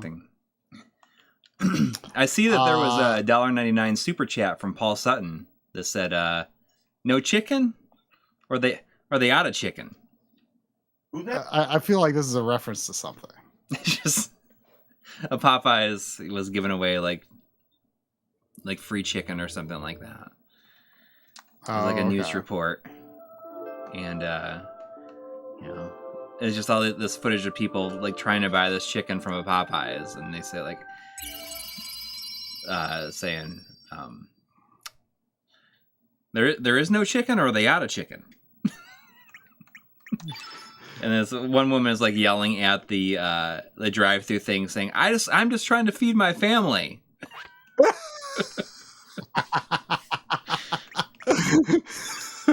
And Popeyes is the only chicken in town. Yep. Oh, what? But I feel like I could go to a Popeyes or a KFC, and like if I got there and they were like, "Oh, we're out of chicken," like I could still get enough food there and leave happy. Like I'll just take the mashed potatoes and gravy and the coleslaw and like maybe give me some potato wedges, and like I don't think I'd be that disappointed that there was no chicken. Yeah, that'd be a little hard to accept. I think it would just be a little bit bizarre, but I'd be okay with it. Yeah, I'd be more like, what else, what problems are going on at this restaurant? Like maybe I should be suspicious. Yeah. There was $1 with no comment from Maddie Yusuf. Thank you. Mahdi Yusuf. Sorry, I'm butchering your name. I'm sure. Why are you starting a role playing game 3.5 hours into the stream? I want to see if it goes, like what happens when I go in between the resolutions. Oh, you know, when this comment from CF Gaming or Super Chat, $2 Canadian Super Chat from CF Gaming, says play Rascal Racers. When I saw that pop up on the stream, it had the Chrono Cross title screen, and like my brain like superimposed like Chrono Cross and Rascal Racers, and Reddit is Rascal Dreamers. Rascal Dreamers. So I think there are a few settings. Like when I was testing out the core, and I didn't comment on this stuff in the video because it was still a beta preview. But like when games change horizontal resolution as well as vertical resolution, there can be hitches depending on what settings you have selected, but you can definitely make it a smooth resolution transition with some combination of effects of settings. Yeah, and like in some cases H blank and fix V blank. Right, and I think there may be some cases where you might not be able to use the low lag setting from the INI, but I'm not sure. I assume you're using low lag though, right? Yes. By the way, are you playing on your PVM? Yeah. Okay, because when I last tested the core, I don't think CRT functionality was implemented. No, it's been in there was implemented the whole yet? time. Because I definitely played it. I had some trouble with it. Well, this is a good chance to show off like the widescreen, because I can do it in Syphon Filter. Like it's just kind of cool that the widescreen hack even exists in this. Oh yeah. I found at least one glitch. I mean, obviously you would expect that there's probably some like things culled at the edges of where it would be 4.3. But I did find like a weird glitch when I was trying, like, I think it was Tomb Raider 3 or something. I did find a glitch where like They are coming. Go. there were some glitches like sort of around like where the fog is drawn in. There were some video glitches in the When does the operation begin? Our intelligence within the... I've never given these games much of a try, but I've never really been able to get into them. This or Splinter Cell. I've never been able to get into Splinter Cell either. So if I go into, where's the widescreen? You can do 3x2, 5. Is it 5x3? Yeah, and 16:9. I'll go into this mode, even though our cameras are gonna be all off. I can try to fix that. I saw someone comment, say something about crispy, crunchy chicken. We have that around here. I haven't tried it yet, but it's like in a gas station. That's what I was going to say. Yeah, there's some here too, and I saw it like. I hear good things. Wrong name. Yeah, the chat's. I mean, like going into a gas station and getting chicken sounds weird, but now like I know where one is. There's one like not that far beyond Popeyes. Kind of making me want to try it. Maybe I'll try it tomorrow. Get some crispy, crunchy chicken. Troy, you've seen the taser stuff before, right? I think so.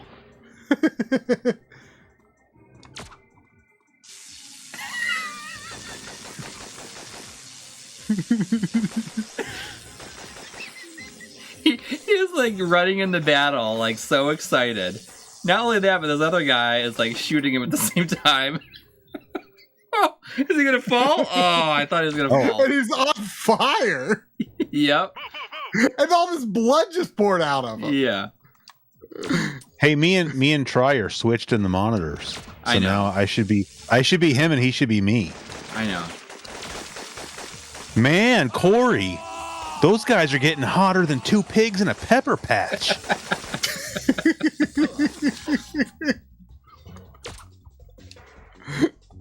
I just like their scream. They're like, listen to them.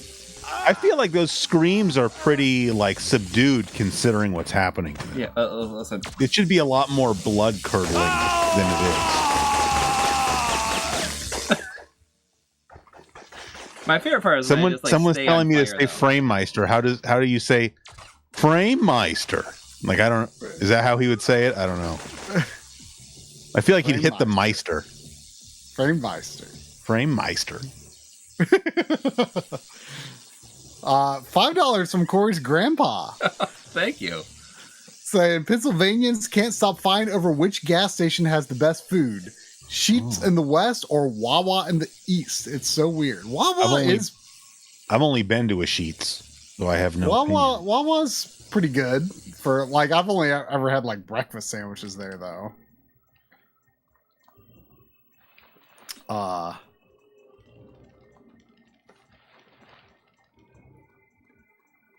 Which I don't know. Like I think I probably had them both, but it's not something I like. I don't know. It all tastes the same to me. Like I'm not gonna like go out of my way to go to either of those places. Yeah, I've never really been one for gas station food. Although, I mean, let me tell you what, in Japan that was pretty good to have. But that's gas station food or convenience store food in Japan is kind of a different beast. But there are like more upscale gas stations here and there. Like here in North Carolina, we have QT, which stands for Quick Trip. I've gotten like breakfast sandwiches and like milkshakes there before, but I don't think I've ever gotten like pizza or a hamburger or nothing. But maybe I should get this crispy crunchy chicken if it's really that good. I wonder, maybe people just think it's good because they don't got Bojangles around them. Well, we definitely don't have Bojangles around here, but I mean, does crispy crunchy? I mean, there's people in the chat getting that say it's good. Like, I can't explain this logic; it makes no sense. But for whatever reason, I would feel a lot more comfortable getting chicken strips at a gas station rather than like bone-in chicken. So, like, if I can go into like a crispy crunchy and get chicken strips, I'd be into that. I mean, it's just like you have to hope. I guess you would hope or whatever that the crispy crunchy has its own dedicated employee, and it's not just like some guy from the gas station cash register. I wouldn't be surprised, dude, if you walk in there and the guy behind the gas station register is telling you he'll be right with you. Yeah. I'll see. It's sure saying Royal Farms has some great chicken, and I tried that one time when I went to Dave's house because I don't think we had that in Delaware back when I lived there, or at least it wasn't in northern Delaware. I wasn't familiar with it at all, and I tried it and it was okay. Maybe crispy crunchy is no better. I don't know. We'll have to see. Crispy Crunchy comes from Louisiana, and they have full restaurants here in SoCal. They're in gas. Well, a full restaurant, but no, I get that because I get that because that's how our Popeye, like my local Popeyes, is in a gas station. But it's just it's just like the gas station mini mart and the Popeyes are just sort of one big building, and you can walk between the two. It's an open doorway. Yeah, yeah. So I mean, technically, it's in a gas station. Yeah, I mean, there's like a. Hold on, whoa! Robert Stewart in the chat says that in Canada, Costco has fried chicken, like in the food court. That kind of makes me mad if that's true, because the food at the Costco food courts down here in the U.S. is going downhill.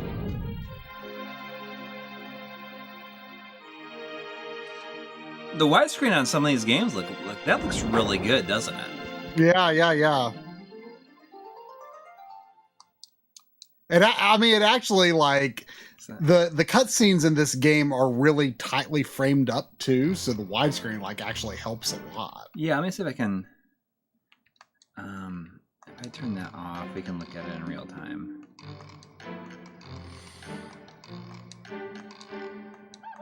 I mean, Costco pizza is really good. The pizza is fine, but like the chicken bakes aren't good anymore. They got rid of the Polish sausages, and their hot dogs aren't as good as they used to be. Because they used to have Hebrew National hot dogs, and they got rid of them. Man, I was at Lowe's today, and in the checkout I saw. I'm gonna Google this. So it'll do this in the core, like if you whatever you set it to. It looks good if the game is completely 3D, but 2D games, it just stretches it. Or I think it might not even work at all. Period. So I was in the checkout line at Lowe's today, and I saw a pack of combos. Yeah. Which I haven't. I mean, I mostly had those as a kid. Like, I haven't had them. I really haven't in a long time. What flavor were they? They were not pizza flavored, pizzeria flavored. Oh, which I feel like I take issue with that name. But if you you can Google it and find the packaging. Yeah, and like the slice of pizza that they have on this package is like the most disgusting looking slice of pizza like imaginable. Right. Like it looks like a bad slice. It just does not look like good pizza. Do you remember when Keebler used to have something called pizzerias? Yeah, I remember them. Those were good. No, I don't. They're kind of like, I mean, they're like little triangle things. Like they're supposed to taste like pizza. Yeah, but they were like they weren't corn chips or potato chip. They were like dough chips. Yeah. With like powdered pizza, like tomato and cheese flavoring on them. But if you see right there, you can kind of see how the text where it says memory card slot 1, like it's stretching the actual text, but not the box behind it. So interesting.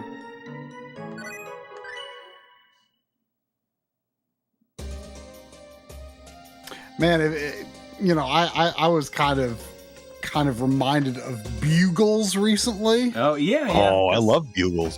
So one of the candies that or chocolate bars that Audie brought from Norway is called Smash. Yeah. And it's like crushed Bugles in a candy bar, and it's amazing. Oh, man. Yeah. You should keep that with you, and then when you meet girls, you can say, "Hey, you want to smash?" And if she gets mad, pull it out and be like, "What? I was offering you some candy."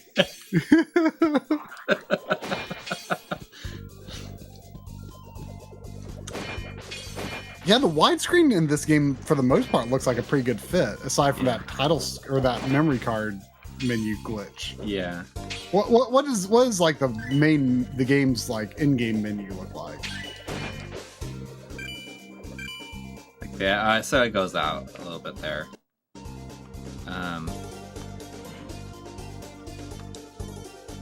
Oh, so that's status right and monster and the time. Yeah. But like the 69, like, yes, I mean, whatever. I mean, take the good with the bad. It's not like so bad that it is game breaking. Yeah. I mean, it's a bonus feature. You can't expect it to work. Right. It flawlessly. I mean, as long as it works as expected in 4.3 mode, then, no problem. Yeah, we did a really poor job during tonight's stream of showing off like the different features of the core. But that's okay. Well, I feel like it's because we're trying to talk about food and you keep interrupting. Like all this by talking about. Yes. And you spend an hour on the driver test. That is true. You got to own part of that. Yeah. Oh yeah, for sure. But it was worth it. I mean, even though like the moment of triumph was fleeting. I mean, but like in some ways though, I think it's cool to just show this off, just play random stuff without even really thinking about the features of the core. Like it shows that, aside from that, what was it, Disruptor, like, like this has been pretty smooth sailing on the emulation front.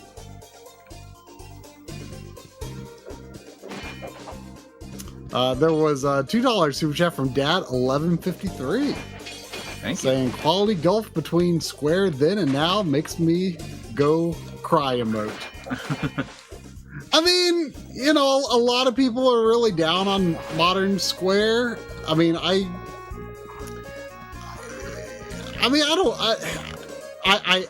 still like Square these days. I mean, Final Fantasy 15 was pretty bad, but they were just putting out so much stuff in the 16-bit and 32-bit days. Yeah, well, even the stuff that they did in that, 32-bit, like, made the 16-bit stuff look like nothing, really. Yeah, but I mean, it was a lot of output, and it was great output, and they're more scattershot. Like, they were so focused on RPGs, you know, back then. Yeah. And, you know, kind of their approach is more sort of, it's less focused now. Although, like, with the whole news of them selling off their, like, all of their Western franchises, you know, maybe they will focus again. Although they say it's like for like cloud and blockchain stuff that no one actually wants, but who knows if that's actually going to pan out. Yeah, if that's like actually with the way what they will crashing. Like, yeah, like Square like sold all that stuff off, and they're like, we can focus on blockchain stuff. It's like that's when it like immediately started crashing. Yeah, I mean there's no way that's actually what their resources are going to go into, because like it's going to be so obvious that like none of those things are going to be profitable for them at all. Hey, you got like 20 minutes ago, you got like a super chat donation from Rurst the Blood, and he's, you know, like just wanted some acknowledgement. So sorry, Rurst. You know, I apologize. Saying, hidden people gem, are asleep. $2, 25 minutes ago. Saying hidden gem, truly outrageous prices. It's the way a lot of them are. Yeah. Yeah. Yep. Yeah. That's the world we live in, unfortunately. And yet somehow I still managed to find enough games that weren't outrageously priced to have made that absurd pickups video with Audie. We bought so many games. Like, let me tell you, when the I drank this whole thing of water. I know when the carpenters, is that what you call them? Carpenters, people that do carpet. I don't know, what do you call it? That sounds weird. A carpenter? Like every time what do you call it? I've typed that into like Discord before when chatting with people, like carpenter, and like it autocorrects it. So like like carpenter. Carpet. But like installation. I mean carpenter feels like the right thing to call them, right? Yeah, I'm not saying you're wrong. Just I'd never heard that word before, so I don't know what else you would call it. Yeah. So yeah, my living room. It was basically just my living room, and like the hallway leading to the living room, and a little tiny closet in the hallway was what they did. So I mean, not like a massive project, but like it. Yeah. It took them basically it took them the entire afternoon. From about like 12:30 to like 5:30. And like most of the time they were working on that, I was cleaning and adding to my backloggery and shelving the games that I got from the haul that me and Audie did a couple of weeks back. I had the game sitting around. I hadn't cleaned and add them to the collection or shelve them or anything. And that whole process took basically the entire time that the carpenters were here. That's how much of a haul it was. It did take quite a while. Sorry, Corey's grandpa's asking about my hat in the chat. It's just it's the university where I went to school and where I work, and it's also my initials, so that's why I wear. I have a bunch of these hats. So. That's I never thought about how that's your initials. That's funny. And then GT Beakerman's asking if I have any more magazine read-throughs planned. Yeah, I've been trying to do a specific magazine read-through for like a month and a half now. So. Oh really? You don't want to. Oh, I can't. I have it in arm's reach almost. I have to lean up. Well, no, I don't have. I'll get it. I think I tweeted this out when I got this magazine. I don't know. Like, I've already recorded all the gameplay footage. Like, I've done everything. I just have to actually do the magazine read through. But, which, hey, being on your live stream helped with that because I got this camera all, because this would be the camera number 2 or whatever you want to call it. Yeah. So now I got that kind of. You're like halfway there. So here, hopefully this will show up okay. Oh yeah. I'm on tape delay because I'm watching the live stream. Oh yeah. So 1992 Sega Genesis buyer's guide. There's no Sega CD coverage in it at all, so that's kind of it's kind of like the 1991 version of clickbait, I guess. But it's interesting because reading through that magazine, it seems like it was written and put together like in the summer of 1991. So I don't know why they called it 1992 Sega Genesis buyer's guide, but whatever, like I love talking about Genesis on my show, so I'm looking forward to read through. Obviously, I'm not super familiar with that menu, but it actually doesn't look that. I mean, I'm sure it's stretched, but it doesn't look that bad in widescreen. No, that looks pretty good. So that's cool. So, but after you finish that, you're gonna you make sure you got buddy. What's that? You got the music turned off. Oh. In the chat's just saying this could get you demonetized in their car, right? Yeah. Hear it, so I didn't even think about it.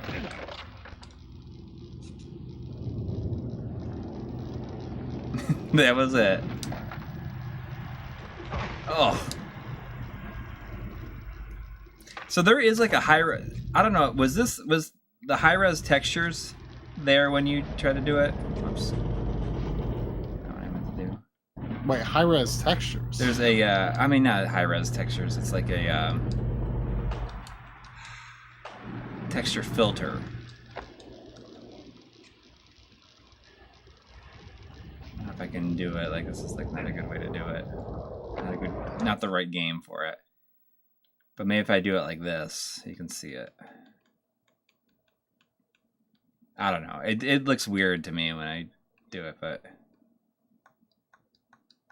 you can kind of see me swapping between it.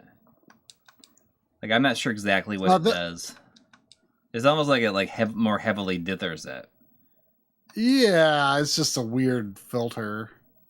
Not to my taste, but yeah. Oh, look at the wall, like on the left. You see it's interesting.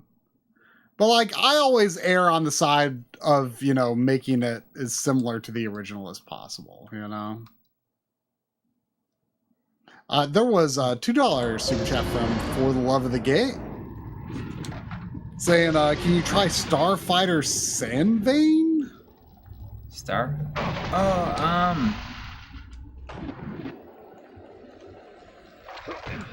I don't have that. I'm not familiar what it is, but there is. What do I have? Is it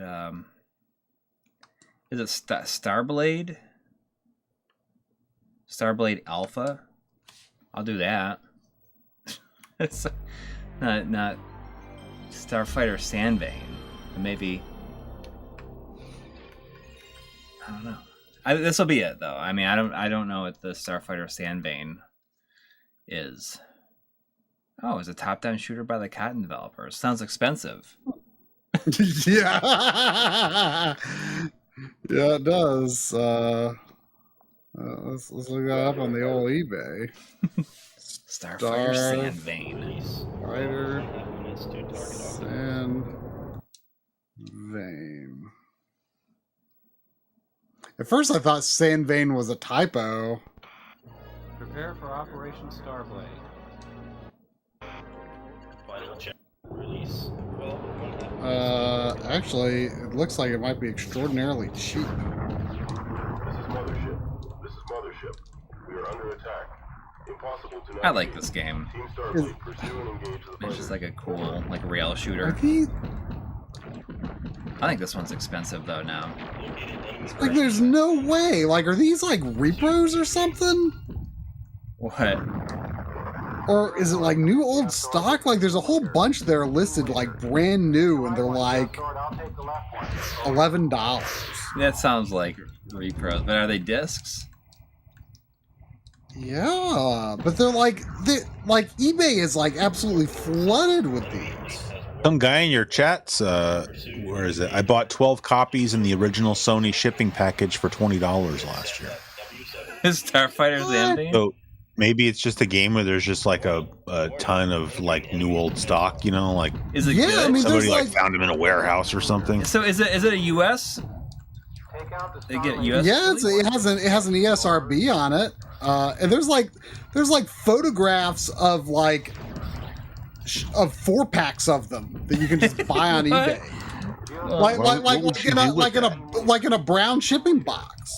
Attack the starboard, Geosword. I'll take the What's this game called? Starpath Supercharger? What? This is a Starblade Alpha. It's based on an arcade game, or is an arcade game. This is team leader. This is team leader. It's like just like a rail shooter. Just like move the reticle. Beware of attack. Over. Yeah, this is crazy about the Starfire Sandvane. Starfighter Sandvane. Does it look good though? Just because like it's, I don't know. Let me look up a video. I mean, that sounds like a major flop. That sounds like the biggest flop on the system, honestly. if that's the situation. Sounds like a cool name for like a 90s rock band, though. Yeah, Sandvane. Is that 2 words, Sandvane? It's one, Sandvane. Oh, there it is, yeah. Oh, see, this is all like rendered in real time. I guess that's kind of impressive. I recognize that like box art template. Wasn't that? Didn't these people release like a bunch of like really like cheap like budget titles for the PlayStation? Not excess games. I don't know who it is. I remember seeing some other games where the box art looked like this. Oh. Like this one says it says like shooter real big. And I think there's like another one that says like then there's like puzzle. a bowling one. Yeah. There being a bowling one. This Sandvane game looks like miniature like geometry word battles, and then like you like keep going between this like floor select screen where like you like as you like beat missions, there's like this hexagon pattern and it like unlocks like different levels and different bosses on like each side of where you are, and like you go these like miniature like almost like Geometry Wars looking. Hey, we should go in on this. Looks pretty cool. The listing, 3 packs with 4 each, the sealed ones, you know. We should just go in on these and just send all of them to WADA. F them all. Yeah, like the 4-pack. You can do the whole thing. Well, I think we should do both, like because like one of the 4 packs is open and 2 of them look sealed. So the open one we can get those all WADA graded as individual games, and then we'll get the other 2 graded as like sealed 4 packs. Or like we could like get the like actual brown shipping box graded.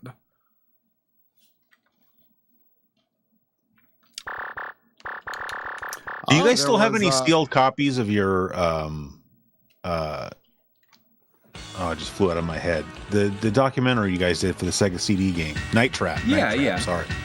You should send one of those off to get it WADA graded. This should look good in widescreen. Maybe. There was a $5 super chat from Dad1153 again. Thank you. Thank you. Then fun trivia, Apocalypse, first game of tonight's stream, was the core engine that Neversoft modified to create the first Tony Hawk in its sequence. See, there you go.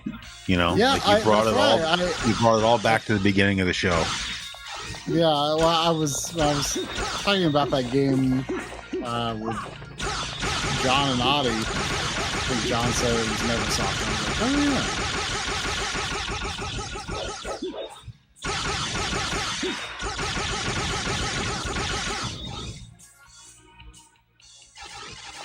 Do you like it? How do you consider this game, Corey? Oh, I like it a lot. It's just, it's unfortunate that I feel like it's probably ruined in some ways by the fact that it has unlimited continue. It's just like, where you just restart like exactly where you die. Oh, really? So it's real easy, and I think that is probably like kind of ruined it for a lot of people playing through. I don't know. I really like the redesign. Like, even though I guess the redesign was in Marvel vs. Capcom first, I like the redesign of the character. So it looks like it's. I mean, not that I'm familiar with the game particularly, but it looks like the sprite characters are not stretched in the widescreen mode here. Yeah, it's interesting because I looked at it on the PVM. Like, it's like definitely skinny. Oh yeah, you're playing on the PVM. Yeah. Is it somebody's asking in the chat? Isn't this the game where it's like a 2-disc game, but the discs have they're opposite? Yeah. Yeah, one is on the 2-disc, and yeah. How does that happen? And that's considered like the best version, like home version of Stry 1, right? I mean, I don't really know for sure. I couldn't tell you if that is the case. I thought it was. I mean, at least maybe the best, like, non-emulated. Yeah, it's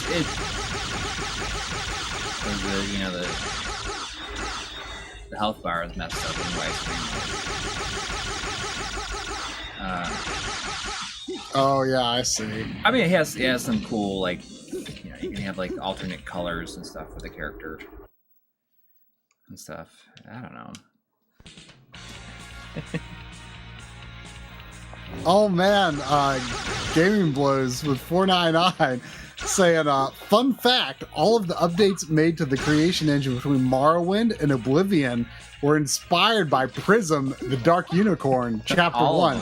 You know, I tried to talk Audie into buying Prism, the Dark Unicorn, Chapter 1. Well, he was like, he was totally unfamiliar with it.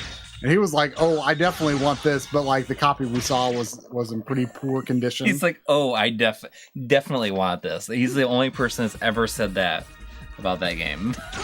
Yeah, but he was like, "I will definitely be keeping." He'll be keeping an eye out for a good condition copy of Prism: The Dark Unicorn Chapter 1.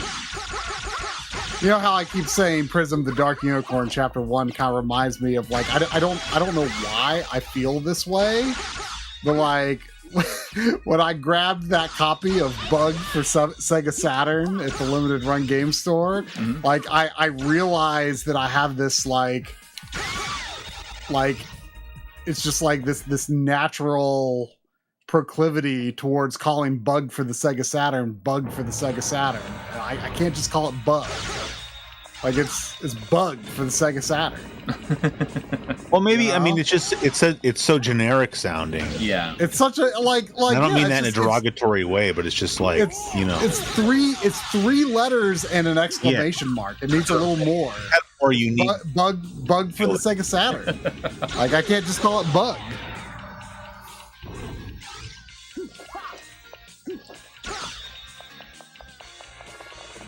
I mean, the stuff like this, like the widescreen hack, like I would like use it like more often. So it is like, I'm curious if this is like a thing that's been commonly done, like either in emulators or in like patches. Like if it's something that can be just universally activated, like I guess I'm a little surprised that there aren't like widescreen hacks for, like, I mean, maybe there are because I don't pay attention to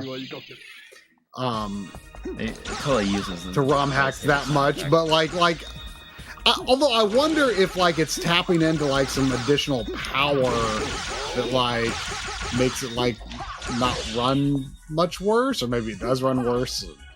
I don't know. Oh. Like I wonder if these hacks would work on a per game basis with patches on real hardware is what I'm wondering. I don't know.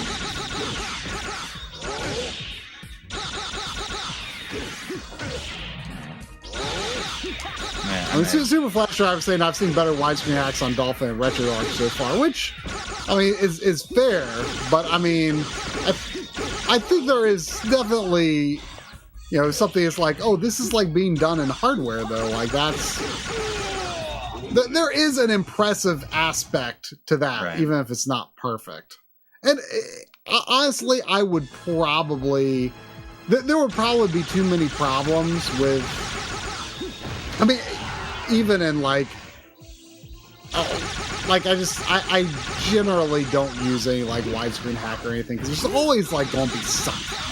There's almost always going to be something. Like I have a hard time imagining that there wouldn't be something, unless it was actually like redesigned in some fashion.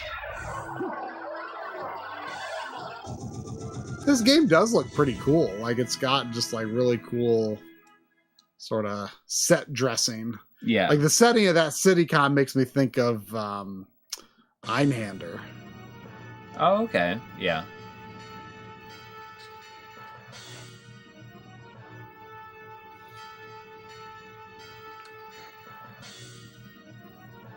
I mean, it's basically a retelling of the first game. Oh, really? Yeah.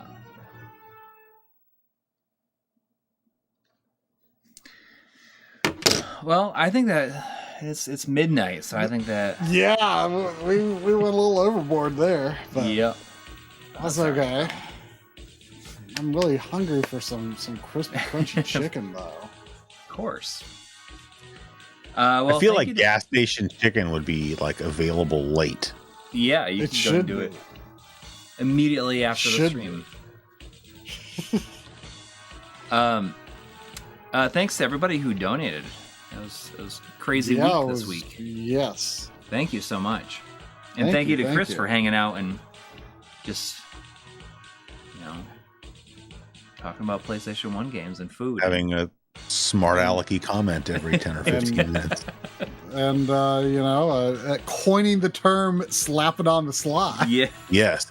That was really the important thing that happened tonight. We can all agree. Yes. So, to everyone who saw that tonight, it's all of your jobs now to filter out into society and start saying slap it on the sly as much as But I was possible. like, does it slap or what is it? Or Does it slap or should we eat it?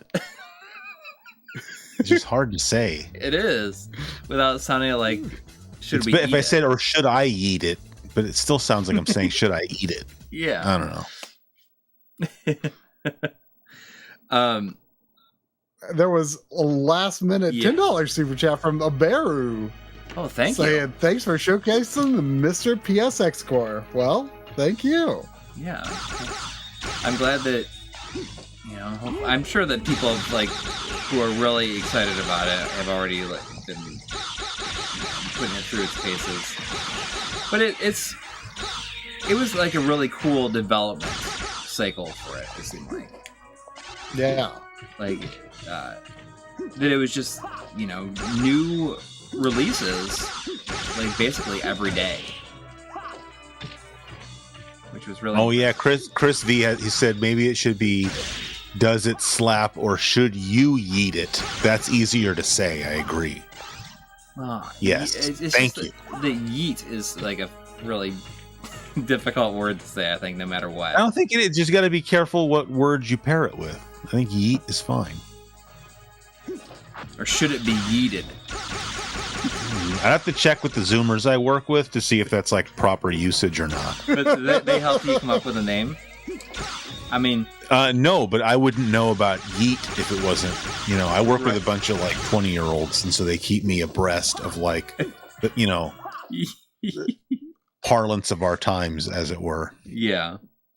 Did you? So you didn't run the name of the show by them to see if that's. I think I probably did after the fact, and I think they thought it was funny. But to them, I'm just like, oh, he's funny boomer or whatever.